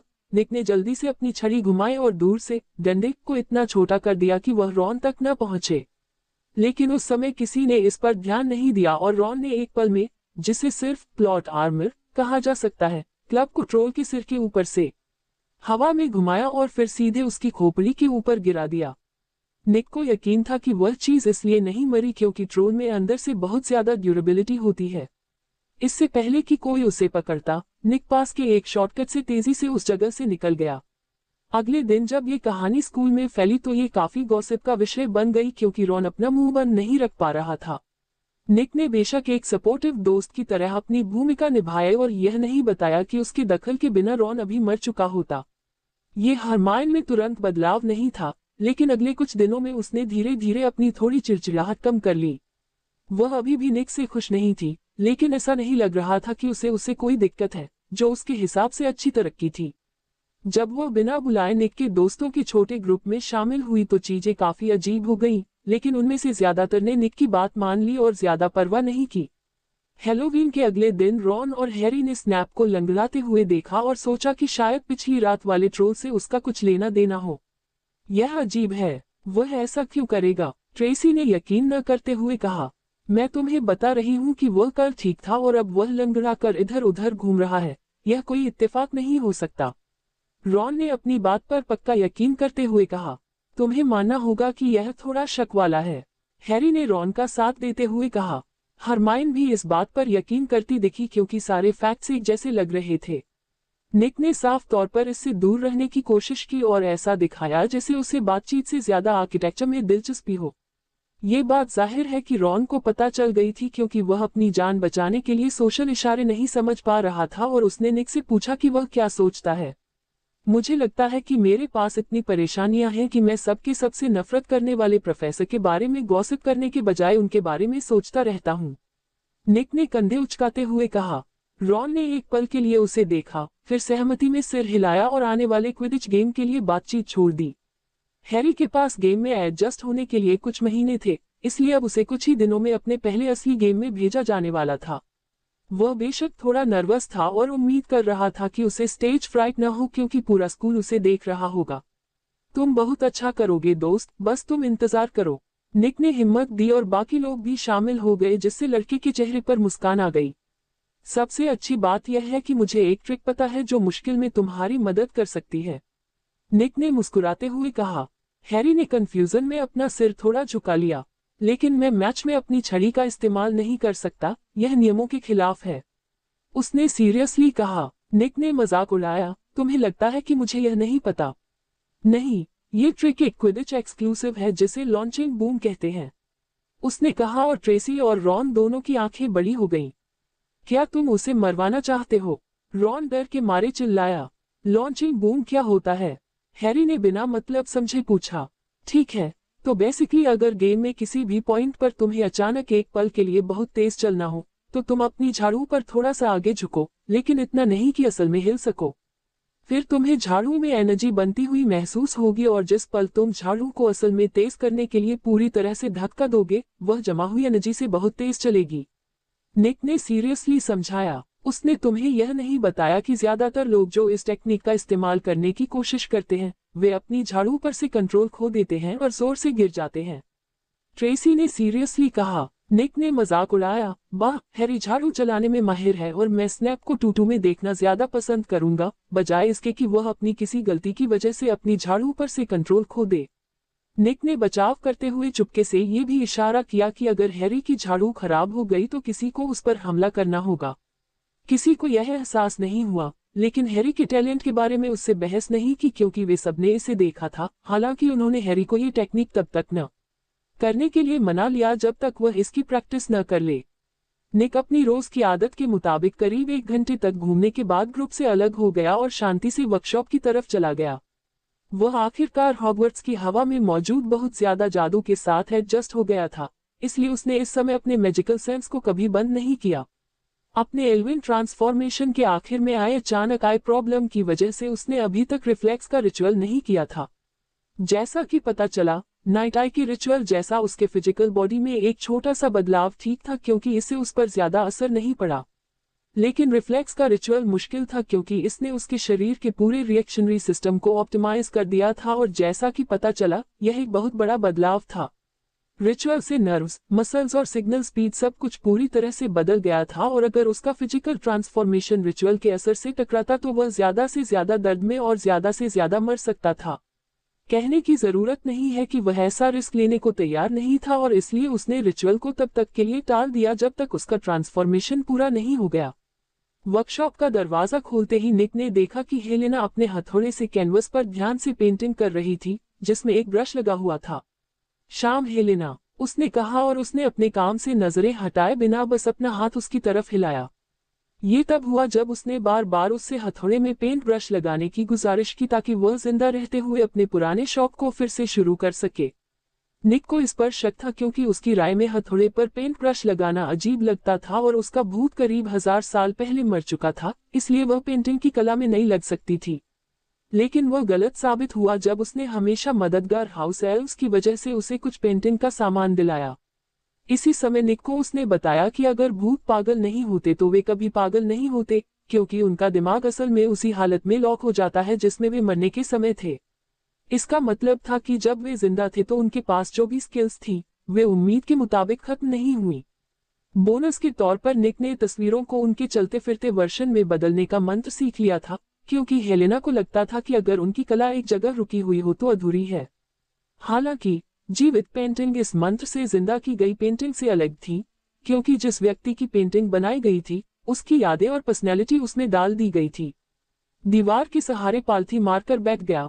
उसने अपनी आंखें बंद कर ली और एक बार फिर अपने माइंड स्केप पर काम करना शुरू कर दिया। उसे यह अजीब लगा कि जो पहलू काम कर रहे थे उनका एक दूसरे से बहुत कम लेना देना था और साथ ही यह निराशाजनक भी था क्योंकि वह किसी खास स्कीम को फॉलो नहीं कर पा रहा था। इस बार नॉर्मल से थोड़ा अलग था क्योंकि जब वह बिना सोचे समझे अलग अलग चीजों को देख रहा था और एक के बाद एक फेल हो रहा था तो अचानक उनमें से एक चीज अटक गई। निक इतना हैरान था कि सही माहौल मिलने के बावजूद उसने लगभग अगली चीज पर जाने की कोशिश की थी। यह एक अजीब सीन भी था क्योंकि इसका कोई मतलब नहीं था और वह बस लिस्ट देख रहा था जब उसे वह मिल गई। पूरे माइंडस्केप की मुख्य थीम कम से कम कहने के लिए कंफ्यूजिंग थी क्योंकि यह कैस की सही परिभाषा थी। आसपास की चीजों के अलावा पूरा सीन तैरते हुए आइलैंड, आसमान से उगते उल्टे पेड़, पानी की तरह बर्ताव करने वाली लिक्विड आग और धीमी बिजली का एक अजीब मिक्स था जो उन नियमों के आधार पर बदल रही थी जिन्हें वह समझ नहीं पा रहा था, सिवाय इसके कि यह सब गलत था, इलॉजिकल था। निक ऑक्यूमेंसी के अगले स्टेप पर भी नहीं गया क्योंकि वह जिस भी चीज में फंसा हुआ था उसमें बहुत खोया हुआ था। ऐसा लग रहा था कि ग्रेविटी भी काम नहीं कर रही थी क्योंकि वह आइलैंड के किनारों पर और आग के पानी पर ऐसे चल सकता था जैसे वह ठोस जमीन हो। वह अपने नए बने माइंडस्केप को हैरानी में छोड़कर चला गया और उसे मेंटली रीबूट होने मजे की बात है और टाइम देखने के लिए कुछ पल चाहिए थे। 6 बजने में 10 मिनट बाकी थे, जिसका मतलब था कि डिनर के लिए ग्रेट हॉल में जाने का टाइम हो गया था। ये ध्यान देने वाली बात है कि जब से डम्बलडोर ने ग्रिंडेलवाल्ड के भागने का अनाउंसमेंट किया था तब से वह आदमी किसी वजह से कहीं नहीं दिखा था। इससे पूरी विजार्डिंग दुनिया घबरा गई क्योंकि उन सभी को लगा कि उसके दिमाग में कोई भयानक प्लान है और वह उसे पूरा करने के लिए सही मौके का इंतजार कर रहा है। लेकिन निक की एक अलग थ्योरी थी कि पुराना डार्क लॉर्ड पिछले 50 सालों से एक जगह पर रहने के बाद अपनी पिछली पावर वापस पाने पर फोकस कर रहा था। निक उसी हालत में यही करता क्योंकि कमजोर होकर तमाशा करना बेवकूफी होगी। इससे निक को असल में एक बड़ी सिरदर्दी याद आ गई जिसे वह अपने ब्लडलाइन के सामने आने के बाद से टाल रहा था। उसे अलग अलग प्योरब्लड परिवारों से कम 20 शादी के प्रपोजल मिले थे जिन्हें वह इग्नोर कर रहा था। वह इन चीजों के पीछे की पॉलिटिक्स को मुश्किल से ही समझ पाया था और इसलिए उसने कोई जवाब नहीं भेजा था। लेकिन सबसे अजीब बात किसी और की नहीं बल्कि ग्रीनग्रास हाउस की थी और असल में उसने उस परिवार में शादी करने के बदले में उसे दुनिया देने की पेशकश की थी। डैफ्ने ने जोर देकर कहा कि यह उसका आइडिया नहीं था और उसने उस पर इसलिए यकीन किया क्योंकि जब उसने उसे दिखाया तो वह बहुत डरी हुई लग रही थी। दोस्तों के बीच शादी कोई नई बात नहीं थी, लेकिन सच तो यह था कि उनमें से कोई भी असल में उस मामले में एक दूसरे में दिलचस्पी नहीं रखता था। हालांकि ये किसी और चीज से ज्यादा उनके 11 साल के होने की वजह से हो सकता है। फिर भी इससे डैफ्नी और उसके परिवार के बीच चीजें काफी टेंशन वाली हो गई क्योंकि उसने उनसे कहा कि वे प्रपोजल वापस नहीं लेंगे। लेकिन रॉन के परिवार ने उसे बधाई दी और रॉन का दोस्त होने के लिए एक थैंक यू नोट भी भेजा। निक अपने लाल बालों वाले दोस्त से थोड़ी जलन महसूस कर रहा था क्योंकि यह साफ था कि उसके परिवार को सच में उसकी परवाह थी, भले ही वे इसे पैसों से दिखा न सके। पैसे की बात करें तो ग्रिंगोट्स ने निक को रेवेनक्लॉ परिवार की सभी प्रॉपर्टी और कर्ज के साथ साथ वॉल्ट बेलेस की जानकारी वाले लेटर भेजना शुरू कर दिया था। हैरानी की बात है कि रेवेनक्लॉ परिवार की कुछ प्रॉपर्टी अभी भी खड़ी थी या अब तक उनके मालिकों का पता न होने की वजह से दूसरों के कब्जे में थी। ठीक कहें तो 2 महल, एक जंगल और एक पूरा आइलैंड जिसका अब तक कोई हिसाब नहीं था। भले ही परिवार को काफी समय से मरा हुआ मान लिया गया था, लेकिन जिन बिजनेस पर रेवेनक्लॉ परिवार का पैसा बकाया था उन्होंने किसी वजह से बंद होने तक चुका दिया था, इसलिए वॉल्ट में बहुत सारा पैसा पड़ा था। जैसे मैं रात को गर्म रहने के लिए पैसे जलाता हूँ टाइप का पैसा, ये सच में बहुत ज्यादा था। इस खुलासे के पब्लिक होने की सबसे बुरी बात, जिसके लिए उसे जुड़वा बच्चों की वजह से स्नैप वापस मिला, ये थी कि पूरी ब्रिटिश जादू का कम्युनिटी उसका फेवर पाने के लिए हाथ पैर मार रही थी। निक को खुद जादू के मिनिस्टर कॉर्नेलियस फज से भी लेटर मिले थे, जिसमें हॉगवर्ट्स के फाउंडर के वारिस की तरह पॉलिटिकल दबदबे की मांग की गई थी, बशर्ते वे इसे बर्बाद करने के लिए कुछ न करें। असल में यही वजह थी कि एक खास आदमी के बाकी सभी को मारने से पहले दुबला पतला परिवार इतना बेसहारा था। ये परिवार बहुत बदमाश था और खुलेआम काले जादू में डूबा रहता था। असल में उनके साथ जुड़ने के लिए कोई तैयार नहीं था और उनकी प्योरब्लड सोच की वजह से उन्हें खानदान को आगे बढ़ाने के लिए सही जीवन साथी नहीं मिल रहे थे। हफलपफ खानदान अभी भी स्मिथ परिवार के रूप में था, जिनके बहुत सारे वंशज थे। निक को उस परिवार से कुछ चिट्ठियां मिली थी क्योंकि दोनों फाउंडर बहुत पहले अच्छे दोस्त थे। कोई पॉलिटिकल चिट्ठियां भी नहीं, बस कैजुअल बातें होती थी, जिसमें घर का मुखिया ये देखता था कि वह ठीक है या उसे किसी चीज की जरूरत है। निक असल में इस पर हंसा क्योंकि यह हफलपफ हाउस की फ्रेंडली और केयरिंग इमेज से मेल खाता था जिससे वह परिचित था। हालांकि वह इस सब पर बसाहे ही भर सका क्योंकि वह इस बड़े पॉलिटिकल तूफान के सेंटर में था। उसका हर कदम नपा तुला और सावधान था ताकि वह गलती से बिना किसी वजह के सोशल रूप से अलग थलग न हो जाए। हालांकि ये शोहरत पूरी तरह से पॉलिटिकल बुरी खबर नहीं थी क्योंकि उसके पास असल में इतना असर था कि वह जादूगरों की दुनिया की दिशा को थोड़ा सा भी बदल सकता था। इसका एक उदाहरण ये था कि डंबलडोर के खिलाफ उसके बदले की कार्रवाई ने उस आदमी को उसका एक टाइटल और साथ ही पॉलिटिकल असर भी गंवा दिया था, क्योंकि उसने जो किया वह गैर कानूनी नहीं था, लेकिन उसे बहुत बुरा माना जाता था। वोल्डेमॉर्ट का भी हाल ही में कुछ खास अच्छा नहीं चल रहा था क्योंकि ग्रिंडेलवाल्ड के अचानक भागने की वजह से, जहां उसे यकीन था कि पत्थर छिपा है, वहां की सिक्योरिटी बहुत कड़ी कर दी गई थी। पहले तो उसने सोचा था कि वह पत्थर के चारों ओर की सुरक्षा को हटाने में अपना समय ले सकता है, लेकिन क्विरेल का शरीर उसकी आत्मा को रिजेक्ट करने लगा था और डैमेज हो रहा था। इससे उसे एक डेडलाइन मिल गई जिससे वह काफी दुखी था, लेकिन उसे इस प्रॉब्लम से निपटने के कई तरीके पता थे। हालांकि अभी के लिए उसे उस बेवकूफ हैग्रिड को चकमा देकर सर्बेरस की कमजोरी बताने की जरूरत थी। वोल्डेमॉर्ट यह मानता है कि टैलेंटेड लड़के निकोलस आयरन की विरासत के बारे में पता चलने पर वह हैरान रह गया, लेकिन इससे वह लड़के को पूरी तरह से नापसंद भी करने लगा। लड़के के आसपास ग्रे लेडी की लगातार मौजूदगी से वोल्डेमॉर्ट घबरा जाता था कि कहीं वह उसे मुकुट के बारे में न बता दे, जो बहुत बुरा होगा।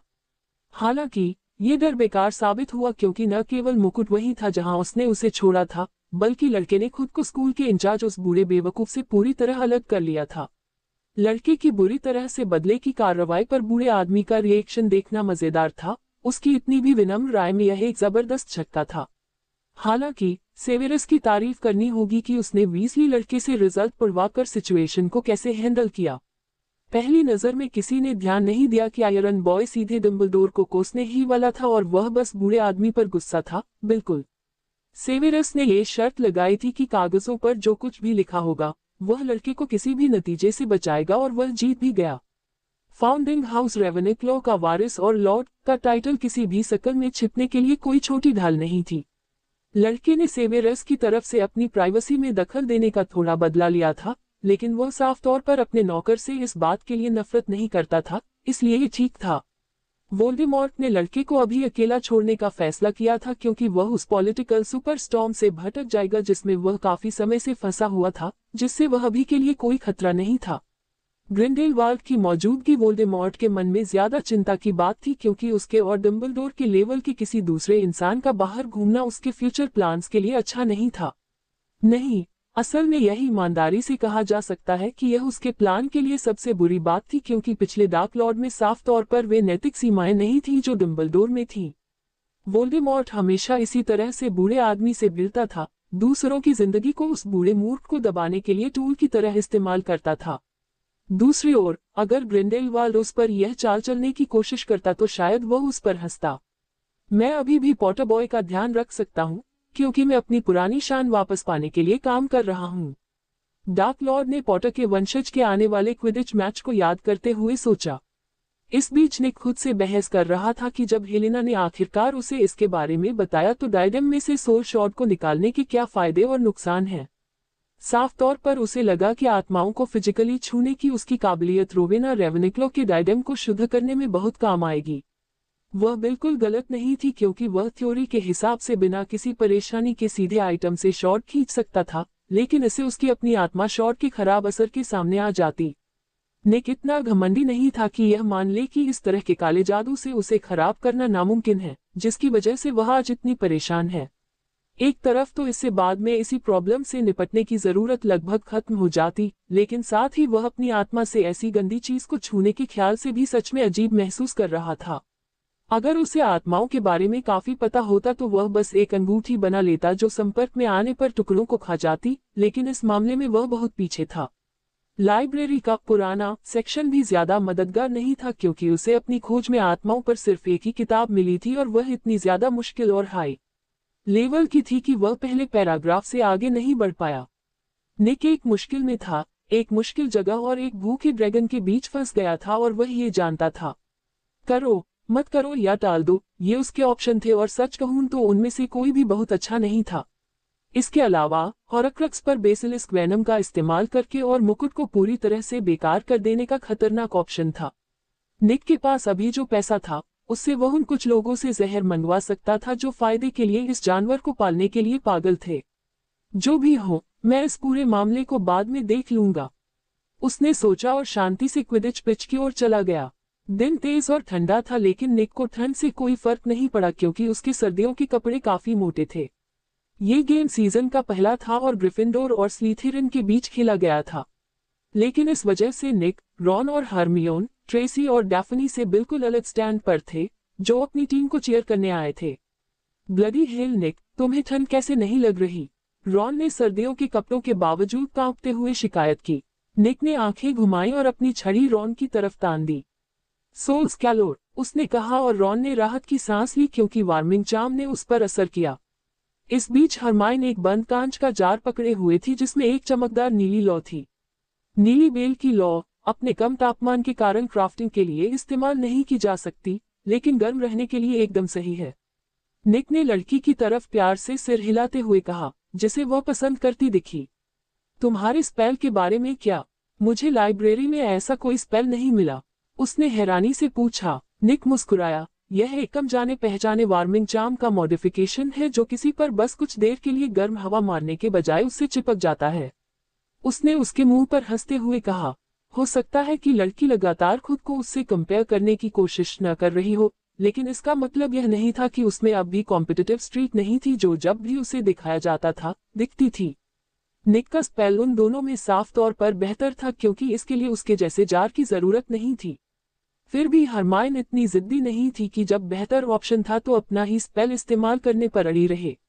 यह इस तरह है, निक ने देखा कि वह स्पेल के बारे में पूछने वाली है, इसलिए उसने बिना किसी दिक्कत के उसे बता दिया। इसलिए यह कोई हैरानी की बात नहीं थी कि उसने इसे तुरंत समझ लिया। यह कोई बहुत मुश्किल या असरदार स्पेल नहीं था क्योंकि इतने सालों में लगभग 100 अलग अलग वार्मिंग चार्म्स बनाए गए थे। ये कुछ खास नहीं था, इसलिए निक को इसे बांटने में कोई दिक्कत नहीं हुई, जो उसे वैसे भी करना पड़ा क्योंकि उसके बाकी घरवाले जल रहे थे। जल्द ही मैच ऑफिशियली शुरू हो गया और स्लीथेरिन टीम और ग्रिफिंडोर टीम के बीच टेंशन वाली टक्कर हुई, जबकि मैडम हूच दोनों टीमों के बीच खड़ी थी और मैच की शर्तें तय कर रही थी। ये सच में बहुत आसान था, जैसे एक अच्छा साफ सुथरा गेम चाहते थे और दोनों टीमों को चोटों को कम से कम रखने की कोशिश करनी थी। जैसा सोचा था, उसके उलट बॉलर्स एक ही समय पर नहीं छोड़ी गई, बल्कि पहले ब्लजर्स, जादुई सेल्फ प्रोपेलेंट कैनन बॉलर्स छोड़ी गई जो गेम के दौरान रोकने का काम करती थी। इसके बाद वह बॉल आई जिसने गेम को सच में शुरू किया, क्वाफल। इस बॉल के किनारों पर 3 बड़े डेंट थे ताकि इसे आसानी से पकड़ा जा सके और यह बिल्कुल भी जादुई नहीं थी, सिवाय इसके कि यह एक खास ऊंचाई पर तैर सकती थी और गोल से उछाले जाने के बाद मैदान में वापस आ सकती थी। गेम की शुरुआत चेजर के बीच इस बॉल पर कब्जा करने को लेकर एक मुश्किल स्क्रिमेज से हुई। ओलिवर वुड कीपर थे और इसलिए वह पहले से ही ग्रिफिंडर गोल सेट पर इंतजार कर रहे थे, जबकि स्लीथेरिन कीपर अपने गोल सेट पर थे। हैरी बाकी फील्ड से ऊपर उड़ रहा था, शायद तब तक सेफ रहने के लिए जब तक उसे वह स्निच नहीं मिल जाता जिसे अभी तक छोड़ा नहीं गया था। ली जॉर्डन मैच की कमेंट्री कर रहे थे और मैकगोनागल उन्हें न्यूट्रल रख रहे थे, हालांकि वह साफ तौर पर अपने ही घर ग्रिफिंडोर के लिए बायस थे। गेम का पहला गोल ग्रिफिंडोर ने किया, जिससे उन्हें पॉइंट्स में अच्छी बढ़त मिली, इससे पहले कि क्वाफल स्लीथेरिन ने ले लिया और स्निच को आखिरकार छोड़ दिया गया। निक की नजरें उस छोटी सुनहरी गेंद पर पड़ी जिसके पंख थे, जैसे ही वह स्टैंड के नीचे एक छोटे से छेद से निकली थी। लेकिन उसने इस बारे में कुछ नहीं कहा क्योंकि ऐसा करना ऐसा होता जैसे वह हैरी से बेहतर सीकर है और वह ये रिस्क नहीं लेना चाहता था कि बूढ़ा आदमी निक से कुछ फेवर पाने के लिए उसे भी टीम में शामिल कर ले। उस आदमी ने पहले ही साबित कर दिया था कि उसे फेवर पाने की कोशिश करने और इसके बजाय सिर्फ गड़बड़ करने में प्रॉब्लम है, हालांकि उसका असली मकसद कुछ हद तक पूरा हो गया था।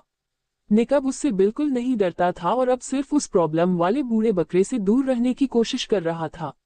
निक ने देखा कि स्निच एड्रियन पुसी के पास से निकल गया, जिससे लड़के का सरप्राइज से क्वाफल छूट गया और हैरी और स्लीथरिन सीकर दोनों आसमान में अपनी अपनी जगह से उड़ती हुई सुनहरी गोल्फ बॉल की ओर तेजी से बढ़े। हालांकि हैरी थोड़ा तेज था और स्निच का पीछा करते हुए उसे अच्छी बढ़त मिल गई थी, तभी मार्कस फ्लिंट ने उसे रोकने के लिए उससे टकराया, जिससे स्लीथरिन पर फाउल हुआ और ग्रिफिंडोर को एक फ्री शॉट मिला। जब गेम दोबारा शुरू हुआ तो निक ने क्विरेलमॉट पर नजरें गड़ा दी क्योंकि उसने देखा कि हैरी का झाड़ू काम करना शुरू कर रहा है। हैग्रिड, जो इस समय तक स्टैंड में उनके साथ आ गया था, उसने भी ये देखा और बताया कि कुछ गड़बड़ है।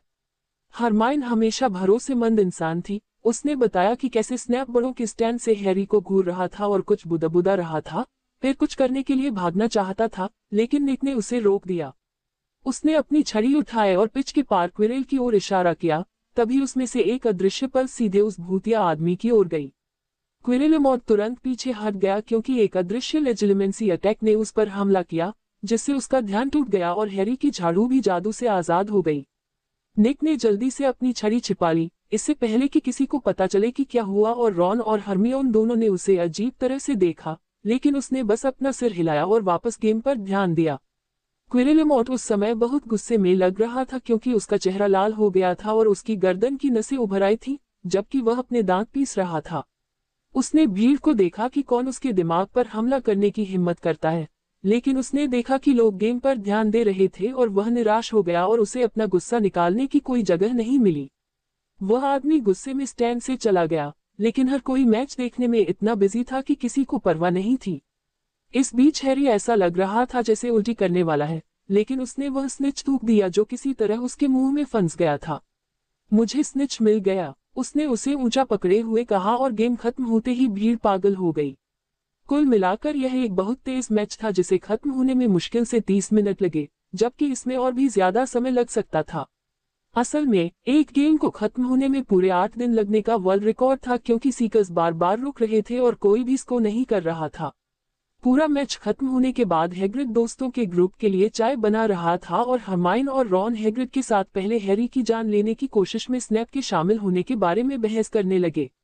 निक ने समझदारी से खुद को इससे दूर रखा। तब भी जब हैग्रिड ने गलती से महल में सेरबेरस के बारे में बात की, जिसके बारे में हैरी ने स्नैप को काटे जाने के बाद हफ्ते की शुरुआत में खुद से बात करते हुए सुना था, तो गोल्डन ट्रायो के बीच यह आइडिया आया कि स्नैप फिलोसोफर स्टोन चुराने की कोशिश कर रहा था और उन्हें फर्स्ट ईयर के स्टूडेंट होने के बावजूद इसके बारे में कुछ करने की जरूरत थी। निक ने दखल न देने का फैसला किया, क्योंकि इस मैच के 1.5 महीने बाद तक किताबों में भी कुछ खास नहीं हुआ था। इसके बजाय वह बस वर्कशॉप में अपनी तैयारियों में लग गया और आज का काम खास तौर पर जरूरी था। निक वर्कशॉप की दीवार के सहारे आंखें बंद करके बैठ गया और एक बार फिर अपने माइंडस्केप में चला गया। मैं पहले एक सेंटर पॉइंट बनाऊंगा जो मेरे दिमाग का हब बनेगा, उसने सोचा। फिर तैरते हुए पत्थरों को एक दूसरे की ओर घुमाना शुरू किया और उनके बीच बड़ी बड़ी बेलें बनाकर उन्हें एक साथ जोड़ दिया। इससे तैरते हुए पहाड़ों का सुंदर नजारा बना और लाइटिंग और आग की वजह से पहाड़ों के बीच से और नीचे से बहता पानी काफी सुंदर लग रहा था।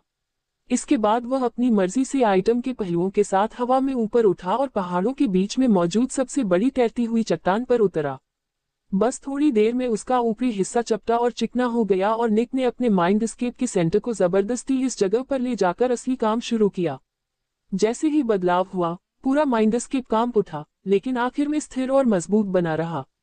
अब मेरे बचाव के लिए, निक ने गंभीरता से सोचा, इससे पहले कि उसके मन से एक घना कोहरा निकलने लगा और उसके दिमाग के बिल्कुल किनारों तक पहुंच गया और फिर कई हेक्सागोनल जालों का रूप ले लिया जो पूरी चीज के चारों ओर एक जाल की तरह बुने हुए थे।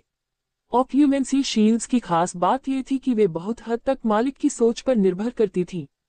इस मामले में निक ने अपनी शील्ड्स की बाहरी लेयर के तौर पर वह चुना जो उसे सबसे मजबूत नेचुरल शेप के तौर पर याद था।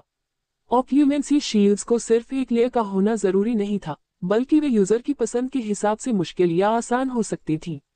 निक के मन में अपनी ढाल के तौर पर 4 गुना सुरक्षा सिस्टम था। शुरुआती पहचान के लिए एयरटाइट हेक्सागोनल जालीदार जाल, जिसके बाद हमला करने और ध्यान भटकाने के लिए पक्षियों का कभी न खत्म होने वाला झुंड था। उसके बाद उसके दिमाग के सेंटर के चारों ओर एक बहुत बड़ा किला होगा और उसके अंदर जादू और हथियारों से लैस रिंग रेत क्लोन की एक अमर सेना रहेगी। लेकिन ऑक्यूमेंसी के काम करने के तरीके की वजह से निक को अपनी सुरक्षा की पहली परत के जमने का इंतजार करना पड़ा, तभी वह दूसरी परत पर काम कर पाया। उसने अपनी आंखें खोली और राहत की सांस ली कि कम से कम कुछ तो ऐसा सेटअप हो गया है जिससे दूसरे उसके दिमाग में कुछ गड़बड़ न कर सके। मुझे लगता है कि तुम जो कुछ भी कर रहे थे वह हो गया, हेलेना ने पूछा और निक ने सिर हिलाया। हाँ, मैं अपनी ऑक्यूमेंसी शील्ड बाद के लिए सेटअप कर रहा था और अब मैं आखिरकार इस चीज को फिर से बना सकता हूँ। उसने अपना दाहिना हाथ उठाकर सनार को दिखाते हुए कहा, ये समझना मुश्किल है कि आपको चीजों को एन्चेंट करने के लिए रून्स की जरूरत क्यों नहीं है, लेकिन मुझे लगता है कि यह इस तरीके की एक खास बात है। उसने अनिच्छा से हथौड़ा नीचे रखते हुए कहा। निक खड़ा हुआ और स्ट्रेच किया, फिर जाकर उसकी आर्ट सप्लाई को कमरे के दूसरी तरफ उनकी भलाई के लिए ले गया और हथौड़े के सिरे पर लगे ब्रश को अलग करके फनेस जला दी। फिर उसने दरवाजा बंद कर दिया और सनार को अपनी उंगली से उतारकर पास की निहाई पर रख दिया, क्योंकि फनेस गर्म हो रही थी। ज्यादा समय नहीं लगा और निक ने आग को ड्रैगन की आग में बदल दिया और फिर चिमटे से सनार को आग में डाल दिया। आमतौर पर निक जादू करने से पहले मेटल को काम करने लायक होने तक गर्म करता है, लेकिन इस मामले में वह पिछला जादू हटाने के लिए उसे गर्म कर रहा था। पिछला जादू खत्म होने के बाद उसने बिना समय गंवाए अंगूठी निकालकर उसे निहाई पर रख दिया और फिर भट्टी बंद कर दी। हथौड़ा पकड़कर निक ने अपनी आत्मा को चैनल करना शुरू किया, ये पक्का करते हुए कि वो पूरी तरह से उसके हाथ में और हथौड़े में ही रहे। माइंड आर्ट्स के अपने नए ज्ञान के साथ जैसे ही बेस निक ने अपना हथौड़ा घुमाया और CAUMA बोला और टकराने पर अंगूठी के बगल में हवा में एल्विश एरिया में एक छोटा सा शब्द लिखा हुआ था, बस एक पल के लिए। निक एक बार फिर सैनर मारता है और वही असली शब्द आता है, हालांकि इस बार उसके बाद दूसरा शब्द आता है। इस समय तक हेलेना ने नोटिस कर लिया है कि यह प्रोसेस निक के इस्तेमाल किए जाने वाले आम प्रोसेस से अलग है और हैरानी से देखती है। एक और हथौड़ा मारता है, इस्टर, और तीसरा शब्द आता है। कुल 3 शब्द और निक बार बार अंगूठी पर मारते हुए बोले गए शब्दों का ऑर्डर दोहराता है। हर हिट के साथ कमरे में एक तेज गुनगुनाहट और चमकदार चमक भर जाती है और हेलेना अपने सामने के शानदार नज़ारे को हैरानी से देखती रह जाती है। आखिर में गुनगुनाहट तेज हो जाती है और चमक और तेज नहीं हो सकती। निक आखिरकार आखिरी बार हथौड़ा नीचे गिराता है। सनअट्टा, वह कहता है और तीनों शब्द चमकते हुए और साफ साफ चमकते हैं, इससे पहले कि वे सिंपल बैंड के किनारे खुदे हुए वर्षन में समा जाएं।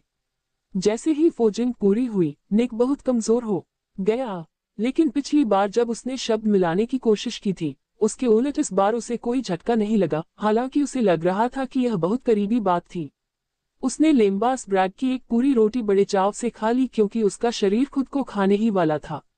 रिंग का नाम सनअट्टा, ग्रेट, दुर्लभ क्षमताएं, mental shielding, auto sizing, defensive counter attack, growth, mind infinity. विवरण: निकोलस आयरन ने सेलिब्रिम्बर स्टाइल में एक सिंपल बैंड रिंग बनाए हैं, जिसमें अपने मन को सभी बाहरी हमलों से बचाने की इच्छा और यह कैसे करना है, इसकी जानकारी है। इस पीस की ताकत इसे पहनने वाले जितना ज्यादा करेंगे उतनी ही बढ़ेगी। सिस्टम अप्रेजल, एक पावरफुल रिंग जो एक उभरते हुए रिंग स्मिथ द्वारा बनाई गई सभी लेज एलिमेंट्स के लिए अभिशाप है। पूरे शरीर के दर्द को कम करने के लिए कुछ देर आराम करने के बाद निक ने सिस्टम से अंगूठी का अप्रेजल चेक किया और मुस्कुराते हुए अंगूठी वापस अपनी पॉइंटर फिंगर में पहनी। तुरंत उसे महसूस हुआ कि अंगूठी का मैजिक उसके अपने और उसके ऑक्यूमेंसी शील्ड से कनेक्ट हो रहा है और वे तुरंत उस लेवल तक बढ़ रहे थे। कुल मिलाकर निक के दिमाग पर अब 2 शील्ड थी, जिनमें से एक दूसरी से ज्यादा मजबूत थी। वह अभी भी माइंड अटैक से इम्यून नहीं था, लेकिन कम से कम अब वह किसी भी अटैक पर रिएक्ट कर सकता है और अपना बचाव कर सकता है। वह क्या था? तुम्हारी जादू करने की टेक्निक में कोई नई कामयाबी? हेलेना ने उत्सुकता से पूछा। निक हंसा और सिर हिलाया। नहीं, मेरे पास ये कुछ समय से है, लेकिन मैं अपनी स्पिरिट एनर्जी को ज्यादा खर्च किए बिना इसका इस्तेमाल नहीं कर पा रहा था, अब तक तो नहीं कर पा रहा था। उसने ईमानदारी से कहा। उसके पास उससे जानकारी छिपाने का कोई कारण नहीं था क्योंकि उसने एक अटूट कसम खाई थी और वह इसके लिए धरती से निकाले बिना जानकारी शेयर नहीं कर सकती थी। निक को बहुत शक था कि उसे धोखा देना और जबरदस्ती दुनिया से निकालकर दूसरी दुनिया में भेज देना, कोई उसे जो भी दे, उसके लायक था। हेलेना ये सुनकर हैरान रह गई और उसके एक्सप्रेशन से पता चल गया, ओह, माँ तो तुम्हें बहुत पसंद करती। तुम्हारे दिमाग में यह एन्चेंटमेंट मेथड कितना पूरा है? उसने जोर से पूछा। उसे उम्मीद नहीं थी कि वह सच में जवाब देगा। निक ने बेशक तय किया कि बेहतर होगा कि वह अभी के लिए ये सीक्रेट रखे कि क्राफ्टिंग स्टाइल में इस एक के अलावा 2 और लेवल हैं। हो सकता है कि वह किसी और को ये बात न बता पाए, लेकिन इसका मतलब यह नहीं था कि वह लंबे समय तक नाराज नहीं रह सकती थी। निक शायद कुछ देर के लिए उदास नजरों से बच सकता था, लेकिन आखिर में वह मान जाता क्योंकि वह बेरहम नहीं था। एक बिल्कुल अलग बात यह है कि प्रोफेसर फ्लिटविक आखिरकार निक को चीजों पर जादू करते हुए देखने के लिए कॉन्ट्रैक्ट बनवाने में कामयाब हो गए थे। यह एक जादुई रूप से पक्का कॉन्ट्रैक्ट था जिसमें बस इतना लिखा था कि निक की वर्कशॉप में उसने जो कुछ भी सीखा या देखा, उसे इसके बाहर इस्तेमाल या शेयर नहीं किया जा सकता था। कॉन्ट्रैक्ट तोड़ने की सजा बेशक तुरंत और हिंसक तरीके से जान गंवाना थी। गोबलिन कारीगरों या उनके राज से जुड़े कॉन्ट्रैक्ट के बारे में कोई खिलवाड़ नहीं करते थे। लेकिन छोटे प्रोफेसर के पास बहुत कम खाली समय था, इसलिए निक ने क्रिसमस की छुट्टियों में उसे देखने की इजाजत दे दी थी, जब वह ज्यादातर काम में बिजी रहता था। फ्लिटविक को यह जानकर ज्यादा हैरानी नहीं हुई कि हेलेना निक को तब से परेशान कर रही थी जब से उसकी विरासत का पता चला था कि वह कौन है। छोटे आदमी ने उस पूरी स्थिति के लिए पछतावा जताया और डंबलडोर के कामों के लिए निक से माफी मांगी। निक ने हालांकि यह साफ कर दिया कि वह उस आदमी के कामों के लिए किसी दूसरे प्रोफेसर को दोषी नहीं ठहराता क्योंकि उन्हें साफ तौर पर उनके बारे में पता नहीं था और सिर्फ उस बूढ़े बकरे को ही माफी मांगनी चाहिए। हाँ, डंबलडोर ने अभी तक अपने किए के लिए पर्सनली माफी नहीं मांगी थी, जबकि उन्हें ऐसा करने का काफी मौका दिया गया था। अगर निक को ज्यादा पता नहीं होता तो वह मान लेता कि वह आदमी उस पूरी बातचीत से बच रहा है जो जरूर होगी। लेकिन सच तो यह था कि डंबलडोर के पास वह बातचीत करने के लिए जरूरी समय नहीं था, क्योंकि उसे ग्रिंडेलवाल्ड को ट्रैक करने के लिए इतनी मेहनत करनी पड़ी थी। निक ये समझता था, यही एकमात्र कारण था कि वह अभी तक उस बूढ़े आदमी पर और ज्यादा नाराज नहीं हुआ था, लेकिन आखिरकार उन दोनों को इस सिचुएशन के बारे में सच में बात करनी होगी, इससे पहले कि यह बिगड़ने लगे। लेकिन निक अचानक अपने ख्यालों से बाहर आया और कांपते हुए खड़ा हो गया, क्योंकि उसका शरीर इस हरकत के विरोध में कराह रहा था। मुझे लगता है कि मैं लाइब्रेरी में कुछ घंटे बिताऊंगा, वर्कशॉप पर नजर रखना। उसने थके हुए कमरे से बाहर निकलते हुए कहा। ग्रिड से एक शीशी निकालकर निक ने उसका बहुत बुरा स्वाद वाला सामान पी लिया और राहत की सांस ली क्योंकि उसकी मांसपेशियों का दर्द धीरे धीरे कम होने लगा था। यह एक दवा की रेसिपी थी जो उसे पुराने सेक्शन में मिली थी, जो असल में मांसपेशियों के काम करने के बाद उनकी ग्रोथ और ठीक होने की प्रक्रिया को तेज कर देती थी। इसे किसी मुगल लॉर्ड के कहने पर बनाया गया था ताकि सैनिकों और नाइट्स को अपने आर्मर और हथियारों के लिए जो फिटनेस ट्रेनिंग लेनी पड़ती थी उसे बहुत तेज किया जा सके। हालांकि इस पोशन का कभी ज्यादा इस्तेमाल नहीं हुआ क्योंकि इसका एक बैच बनाने का खर्च काफी महंगा था और हर बैच में सिर्फ 15 हिस्से होते थे। इसका मतलब था या तो 15 वर्कआउट या 15 लोगों के लिए एक ही वर्कआउट। निक तो इतने मेहरबान थे कि उन्होंने मैडम पॉम्फ्रे को रेसिपी के साथ स्लीथेरिन की दिमागी चोटों को ठीक करने वाली किताब की एक ट्रांसलेटेड कॉपी भी डोनेट कर दी, और यह सब बिना नाम बताए किया। निक ने खुद ही जुड़वा बच्चों को थोड़े से सिक्के देकर उसके लिए कुछ पोशन बनाने और पोशन की रेसिपी को अपनी मर्जी से इस्तेमाल करने का काम दिया था। निक ने बिल्कुल ध्यान नहीं दिया कि अब उन्हें कभी भी अजीब सी मुस्कान के साथ अपने शरीर को फ्लेक्स करने की आदत हो गई थी। नहीं, बिल्कुल नहीं। नार्सिसिज्म को छोड़ दे तो पोशन ने निक के काम से उसके कपड़ों के नीचे जमा मसल्स की मात्रा को बहुत बढ़ा दिया। वह बेवकूफी भरा मस्कुलर या ऐसा कुछ नहीं था, लेकिन उसके शरीर की साफ पहचान थी। आज लाइब्रेरी काफी खाली थी क्योंकि शनिवार था और सबके पास घूमने के लिए दोस्त थे या घूमने के लिए गांव थे। मैडम पिंस ने निक के लाइब्रेरी में घुसते ही उसे नफरत से घूरा, लेकिन उसने उस औरत को नजरअंदाज कर दिया। शेल्फ पर देखते हुए निक के मन में इस ज्ञान की इस बड़ी मात्रा में गोता लगाने के लिए कोई टॉपिक नहीं था, लेकिन एक फीकी लाल लेदर बाउंड किताब ने उसका ध्यान खींचा। उसे उठाकर उसने कवर पर टाइटल पढ़ा, ए compendium of alchemical substance PT1। ये सुनकर वह मुस्कुराया और अपनी नई खोज का आनंद लेने के लिए पास में एक कुर्सी पर बैठ गया। किताब ने शुरू में ही साफ कर दिया था कि यह एल्केमी की गाइड नहीं है, जिससे निक को हंसी आ गई। किताब का कंटेंट भी एल्केमी की कला के बारे में नहीं था, बल्कि सबसे मशहूर अल्केमिक चीजों और उनके काम की लिस्ट थी। ये पढ़ने के लिए एक दिलचस्प और हल्का टॉपिक था क्योंकि यह कुछ नहीं सिखा रहा था, बल्कि बस उस चीज की एक तस्वीर और उसका डिस्क्रिप्शन था। सभी एंट्रीज के साथ तस्वीर नहीं थी, जाहिर है, जैसे फिलोसोफर स्टोन, लेकिन डिस्क्रिप्शन बहुत जानकारी देने वाले थे। निक ने लंच टाइम तक किताब पढ़ने में बहुत समय लगाया और फिर एनर्जी लेने और शायद अपने दोस्तों के साथ थोड़ी देर घूमने के लिए ग्रेट हॉल की ओर चला गया।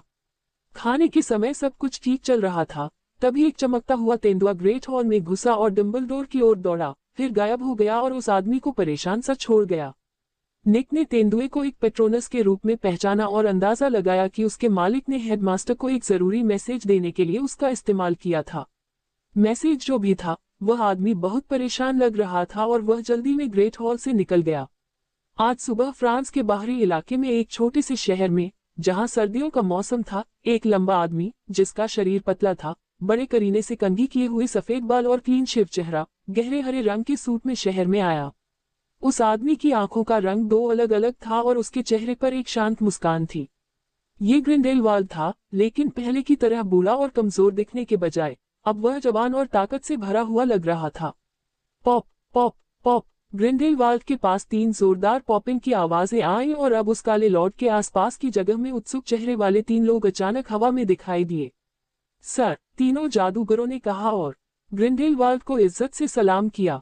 आज हम जादूगरों के साथ हुई गलती को ठीक करने की तरफ पहला कदम उठा रहे हैं, बैरियर तैयार करो, डार्क लॉर्ड ने कहा और तीनों जादूगर अलग अलग जगहों से शहर को घेरने के लिए उत्सुकता से अलग अलग दिशाओं में दौड़ पड़े।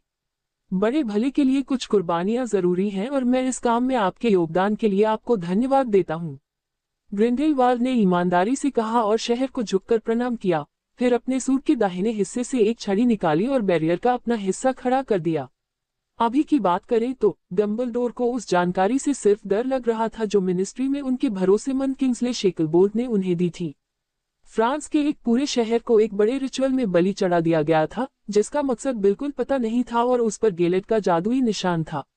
बदकिस्मती से जब और वहां पहुंचे तो रिचुअल सकल बहुत पहले ही खत्म हो चुका था और बचा हुआ जादू बिखरा हुआ और बिगड़ा हुआ था, जिससे ये पता लगाना नामुमकिन हो गया कि रिचुअल का मकसद क्या था। डंबलडोर को दिल से उम्मीद थी कि 50 साल की जेल के बाद उसका पुराना दोस्त शांत हो गया होगा, लेकिन ऐसा लग रहा था कि गेलेट पहले जैसा ही था, अगर उससे भी बुरा नहीं तो।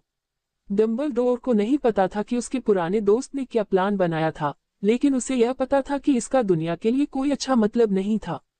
फॉक्स, मुझे तुम्हें फ्रेंच मिनिस्ट्री ऑफ मैजिक ले चलना है, ये गिलेट है, डंबलडोर ने गंभीरता से कहा जब वह अपने ऑफिस में दाखिल हुआ और पक्षी उसके कंधों पर बैठने में हिचकिचाया नहीं और वे दोनों सोने और लाल लिपटों में फट गए और तुरंत ऑफिस से गायब हो गए। स्कूल में किसी को नहीं पता था कि क्या हुआ था, जब तक कि अगले दिन नाश्ते पर डेली प्रोफेट ने इस घटना को हेडलाइन में नहीं डाल दिया। जबकि हर कोई बता सकता था कि यह एक भयानक घटना थी, सिर्फ प्रोफेसर निकी सच में एक रस्म के लिए पूरे शहर की कुर्बानी देने के महत्व को समझते थे। रस्में काफी हद तक कीमिया की तरह थी, जिसमें सबसे बड़ा नियम बराबर लेन देन था, इसलिए यह सवाल पूछा जाना जरूरी था कि पूरे शहर की कीमत क्या है। निक को नहीं पता था, लेकिन उसे यकीन था कि ग्रिंडेलवाल्ड के बारे में जो जानकारी वह जानता था या निकाल पाया था, उसे देखते हुए शायद ही कुछ अच्छा नहीं था। मुझे जितनी जल्दी हो सके अपनी पावर को बेहतर बनाना है, निक ने गंभीरता से सोचा, जब वह बड़े हॉल से निकला और कई शॉर्टकट से सीधे 7वीं मंजिल पर पहुंचा। बारनाबस द बैरी की टेपेस्ट्री की ओर चलते हुए वह एक खाली दीवार के सामने आगे पीछे टहल रहा था और बार बार सोच रहा था, मुझे जहरीला धुआं सुरक्षित रूप से बनाने के लिए एक जगह चाहिए। जल्द ही पहले खाली दीवार पर एक लकड़ी का दरवाजा दिखाई दिया और निक ने बिना समय बर्बाद किए गंभीर भाव के साथ कमरे में प्रवेश किया। कमरा लगभग खाली था, सिवाय कमरे के बीच में रखे एक पिंजरे के जिसमें एक बहुत कंफ्यूज्ड लेकिन नॉर्मल चूहा था। निक ने पक्का किया कि उसने गलती से पीटर पेटिग्रू को न पकड़ लिया हो, क्योंकि यह बहुत अजीब होता। सीरियस को जल्दी आजाद करने के उसके प्लान इस बात पर बहुत डिपेंड करते थे कि उस खास चूहे को तब तक कुछ पता न चले जब तक कि रिएक्ट करने में बहुत देर न हो जाए। टेक्निकली सीरियस अस्काबान में सिर्फ एक सड़क उड़ाने और पीटर के साथ कुछ मुगलों को मारने के लिए था, इसलिए चूहे के जिंदा साबित होने के साथ ही वह सजा काट लेगा और फिर जुर्म के लिए और भी बहुत कुछ। जब ये साबित हो गया कि कमरे में मौजूद चूहा पीटर नहीं है, तो निक ने अपने कपड़े एयर फिल्टर और फेस शील्ड के साथ एक हेजमेट सूट में बदल दिए। फ्यूमोस टॉक्सिकस, उसने कहा, लेकिन जब उसने देखा कि उसके जादुई सेंस की वजह से जादू उल्टा पड़ने वाला है, तो उसने खुद को रोक लिया। यह तो छड़ी की मूवमेंट या शब्दों का चुनाव गलत था, उसने गंभीरता से सोचा, फिर उसी शब्द के चुनाव के साथ छड़ी की अलग अलग मूवमेंट की कोशिश की, लेकिन नतीजा वही रहा। तो ये शब्दों का चुनाव है, शायद जहरीला धुआं थोड़ा ज्यादा नाक पर है, उसने गुस्से से सोचा। हाइड्रे फ्यूमिकेंट, उसने कहा और इस बार जादू एक्टिवेट हो गया, लेकिन साफ तौर पर बनने में मुश्किल हो रही थी, इसलिए उसने उसे कैंसिल कर दिया और दूसरी छड़ी घुमाने की कोशिश की जब तक उसे वह नहीं मिल गया जो काम कर गया। कमरे के बीच में पिंजरे की तरफ छड़ी को इशारा करते हुए उसने जादू किया और उसकी छड़ी के सिरे से हरे रंग की धारियों वाला गहरा बैंगनी धुआं निकलने लगा और फिर कमरे में रेंगते हुए पिंजरे की तरफ चला गया। चूहा धुएं को अपनी तरफ आते देखकर सावधान लग रहा था, लेकिन जब धुआं असल में उस तक पहुंचा तो वह बदल गया। जैसे ही धुआं चूहे को छूता है, वह चीखता है क्योंकि उसका मांस तेजी से सड़ने और गिरने लगता है और कुछ ही पल में पिंजरे में सिर्फ सन्नाटा और हड्डियां पड़ी रहती हैं, जब निक पसीने से लथपथ पीठ के साथ जादू काटता है। जादू उसकी उम्मीदों से कहीं ज्यादा था और बिना किसी शक के इसे काला जादू माना जाएगा, क्योंकि इसने जिन लोगों को छुआ उन्हें बेरहमी से मार डाला। ये निश्चित रूप से सिर्फ इमरजेंसी में ही इस्तेमाल होने वाले जादू की लिस्ट में जाएगा। हे भगवान, वह बेचारा चूहा। निक को अपनी बनाई चीज से नफरत हो गई। उसे ऐसी कोई भी चीज पसंद नहीं थी जिससे बेवजह तकलीफ हो, और अगर चूहे की तकलीफ को देखा जाए तो ये स्पेल साफ तौर पर मायने रखता था। फिर भी उसे खुद को बचाने की जरूरत थी और उसने स्पेल को नापसंद होने के बावजूद बनाए रखा। लड़ाई के लिए फ्यूमोस चार्म को बदलने के बाद कमरा साफ तौर पर बदल गया और बीच में बुकशेल्फ को छोड़कर एक खाली जगह में बदल गया, जिसके पास निक अपने कपड़ों पर ट्रांसफिग्रेशन को हटाते हुए गया था। ये किताबें शील्ड स्पेल पर थीं और वह उनके बारे में जानने के लिए कमरे का इस्तेमाल करना चाहता था, क्योंकि जब ये कमरा बिना जादू वाली किताबें ले सकता था तो लाइब्रेरी में खोजना बेकार था। असल में यही वजह थी कि निक ने कुछ किताबें कॉपी करने के बजाय उन्हें चुरा लिया था। एन्चेंटमेंट्स। लाइब्रेरी की ज्यादातर किताबों पर जादू से ऐसा जादू किया गया था कि उन्हें कॉपी नहीं किया जा सकता था, और जैसा कि आप उम्मीद कर सकते हैं, उन्हें हाथ से लिखना बहुत ज्यादा समय लेने वाला काम था। हालांकि कुछ किताबें ऐसी थीं जिनसे एन्चेंटमेंट हटा दिया गया था या एन्चेंटमेंट की पावर खत्म हो गई थी, जिससे उन्हें कॉपी किया जा सकता था। कमरे ने इसका फायदा उठाकर अपने इस्तेमाल के लिए उनकी कॉपी बना ली। बुक शेल्फ पर सिर्फ 5 किताबें थीं, जो कोई हैरानी की बात नहीं थी, ये देखते हुए कि लाइब्रेरी में किताबों के साथ आमतौर पर कितना अच्छा बर्ताव किया जाता था। लाइब्रेरियन रेगुलर तौर पर लाइब्रेरी में सेल्फ क्लीनिंग और डैमेज रेजिस्टेंस अचेंटमेंट को रिकास्ट करता था, असल में साल में एक बार। इसका मतलब था कि आपको किसी किताब को नष्ट करने के लिए सच में कोशिश करनी पड़ती थी और आप गलती से ऐसा नहीं कर सकते थे, आमतौर पर वैसे भी। इन 5 किताबों में प्रोटेगो जैसे सेल्फ डिफेंस चार्म्स और यहाँ तक कि बहुत एडवांस्ड म्यूरस स्कूटोरम स्पेल भी शामिल था, जो कास्ट के चारों ओर कई लेयर वाली रुकावटों का एक डोम बुलाता था। निक ने प्रैक्टिस करने के लिए कोई भी मंत्र तय करने से पहले हर किताब को पूरा पढ़ा। इससे उसे पता चला कि ज्यादातर शील्ड मंत्र ज्यादातर कायरों ने खुद को बचाने के लिए बनाए थे। जो लोग नुकसान से डरते थे लेकिन खुद को ठीक से बचाना नहीं सीखना चाहते थे, वे अपनी एनर्जी को बाहरी हमलों से बचाने के लिए शील्ड मंत्रों में लगाते थे। निक को यह मजेदार लगा कि कायरों ने ही वही मंत्र बनाए थे जिनका इस्तेमाल बहादुर लोग बिना किसी चिंता के लड़ने के लिए करते हैं। हालांकि वह इन लोगों पर कोई राय नहीं दे सकता था क्योंकि हर किसी को किसी न किसी चीज से डर लगता है और यह बात कि उन्होंने अपने डर का सामना करने के लिए कुछ किया, उसकी राय में काफी प्रभावशाली थी। इन किताबों के हिसाब से सबसे आसान शील्ड स्पेल प्रोटेगो स्पेल था जो हॉगवर्ट्स के चौथे साल में नॉर्मली सिखाया जाता था। उस समय स्पेल सिखाए जाने के बावजूद बहुत कम स्टूडेंट्स इसे असल में कर पाते थे क्योंकि इसकी एक जरूरत नुकसान का असली डर था। एक बार जब इस इमोशन के साथ स्पेल सक्सेसफुली किया जाता था, लेकिन उसके बाद किसी भी कास्ट के लिए इसकी जरूरत नहीं होती थी। यह एक अजीब जरूरत थी लेकिन स्कूल के अंदर इसे पूरा करना मुश्किल भी था। ज्यादातर लोग जो इसे सक्सेसफुली सीखते हैं, वे असली लड़ाई की नकल करने के लिए दूसरों के साथ मैजिकल पास करते हैं और इस तरह नुकसान का डर महसूस करते हैं। दूसरी तरफ निक खुद पर और भी ज्यादा जुल्म करने वाला था और कमरे में जादू वाले जादूगर बनाने वाला था, जो उस पर सेवरिंग चार्म डिफेंडो जैसे नुकसान पहुंचाने वाले जादू करेंगे। जल्द ही कमरा एक तरह के ऑक्टागन में बदल गया और कमरे की दीवारों पर ये जादू वाले जादूगर बेतरतीब ढंग से रखे गए थे। निक कमरे के बीच में खड़ा हो गया और उसने अपने कपड़ों को सिर्फ एक जोड़ी मोटे शॉर्ट्स में बदल दिया जो कमर पर मेटल के थे ताकि उस खास जगह को किसी भी जादू से बचाया जा सके जो उसे टारगेट कर सकता था। शुरू करो, उसने शांति से कहा और तुरंत बाईं ओर से एक छोटा लाल जादू उस पर चला। प्रोटेगो, उसने जल्दी से कहा, लेकिन उसे अपनी छड़ी से सिर्फ एक नीली चिंगारी मिली और जादू की उसके बाएं हाथ पर लगने और एक बुरा सा घाव बनने से पहले उसकी आंखें सिकुड़ गईं। दांत पीसते हुए निक ने दर्द को नजरअंदाज किया और अगले जादू के लिए अपना ध्यान अपने आसपास लगाया। इस बार यह पीछे से आया और वह जल्दी से मुड़ा और अपनी छड़ी इस बार बैंगनी रोशनी की ओर इशारा की। प्रोटेगो, उसने कहा और एक बार फिर उसे अपनी कोशिश के लिए सिर्फ एक चिंगारी और एक चोट मिली।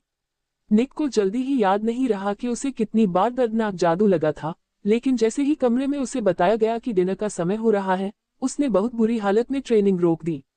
ग्रीड से एक विगनवेल्ड पोशन निकालकर उसने कांच का ढक्कन खोला और वह कड़वा पोशन पी गया। उसके शरीर पर दर्जनों कट, चोट और जलने के निशान भर गए या उन पर पपड़ी जम गई क्योंकि पोशन ने अपना जादू दिखाया और उसे बहुत राहत मिली।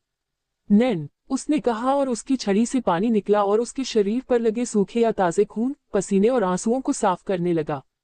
पिछले कुछ घंटे उसके लिए सिर्फ तकलीफ से ज्यादा नहीं थे क्योंकि उसने जादू में मुश्किल से ही कोई तरक्की की थी। बस उसकी छड़ी के सिरे पर एक टिमटिमाती नीली रोशनी आ गई थी, बस इतना ही। इस तरक्की के बदले में उसके शरीर पर कई जगह कट गए, चोट लगी और वह जल गया। निक जानता था कि जादू करने में उसके फेल होने का कारण उसका लेवल उसके अभी के जादू करने के लेवल से काफी ज्यादा होना और साथ ही अपनी सुरक्षा की उसकी नेचुरल लापरवाही थी। उसे चोट लगने में मजा नहीं आता था, लेकिन उसे इसके ख्याल से डर भी नहीं लगता था और यही खासियत थी जिसे आमतौर पर तारीफ के काबिल माना जाता था, जो उसे कोई भी अच्छी तरक्की करने से रोक रही थी। अपने कपड़ों से ट्रांसफिग्रेशन हटाने के बाद उसके शरीर पर लगी कई नई और ठीक हो रही चोटें उनके नीचे ढक गईं। अपना चेहरा मजबूत करते हुए वह कमरे से बाहर निकला और बड़े हॉल की तरफ चल पड़ा, जबकि हिलने डुलने का दर्द उसके चेहरे पर नहीं दिख रहा था। नाश्ते में मिली खबर का डर अभी भी कम नहीं हुआ था और निक को सच में नहीं लगा था कि जब तक ग्रिंडेलवाल्ड बाहर घूम रहा है तब तक ये कभी कम होगा। निक हैरी के बगल में और रॉन के सामने ग्रिफिंडोर टेबल पर बैठकर खाने का इंतजार कर रहा था। जब उसने खाते समय अपने रोब की आस्तीनें थोड़ी ऊपर कर ली ताकि वे खाने में न लगे, तो वे चौंक गए। अरे यार, तुम्हारे हाथों को क्या हुआ? रॉन ने निक के हाथों पर पड़ी कई पपड़ी और फीके स्किन के धब्बों को देखकर हैरानी से कहा। चिंता मत करो, मैं ठीक हूँ। सच कहूँ तो यह मैंने खुद किया है। मैंने खुद को थोड़ा ज्यादा समझ लिया था और बस यही नतीजा है, निक ने दिलासा देते हुए कहा। तुम ऐसा क्या करने की कोशिश कर रहे थे जिससे ऐसा हो सकता है? हरमाइन ने हैरी के दूसरी तरफ से चिंता भरे अंदाज में पूछा। बस शील्ड चार्म सीखने की कोशिश करना ही सब कुछ है, क्योंकि पता चला है कि चोट से न डरना असल में जादू करने के लिए नुकसानदायक साबित हो सकता है। निक ने कंधे उचकाते हुए कहा, क्या ये चौथे साल का जादू नहीं है? हरमाइन ने हैरानी से पूछा।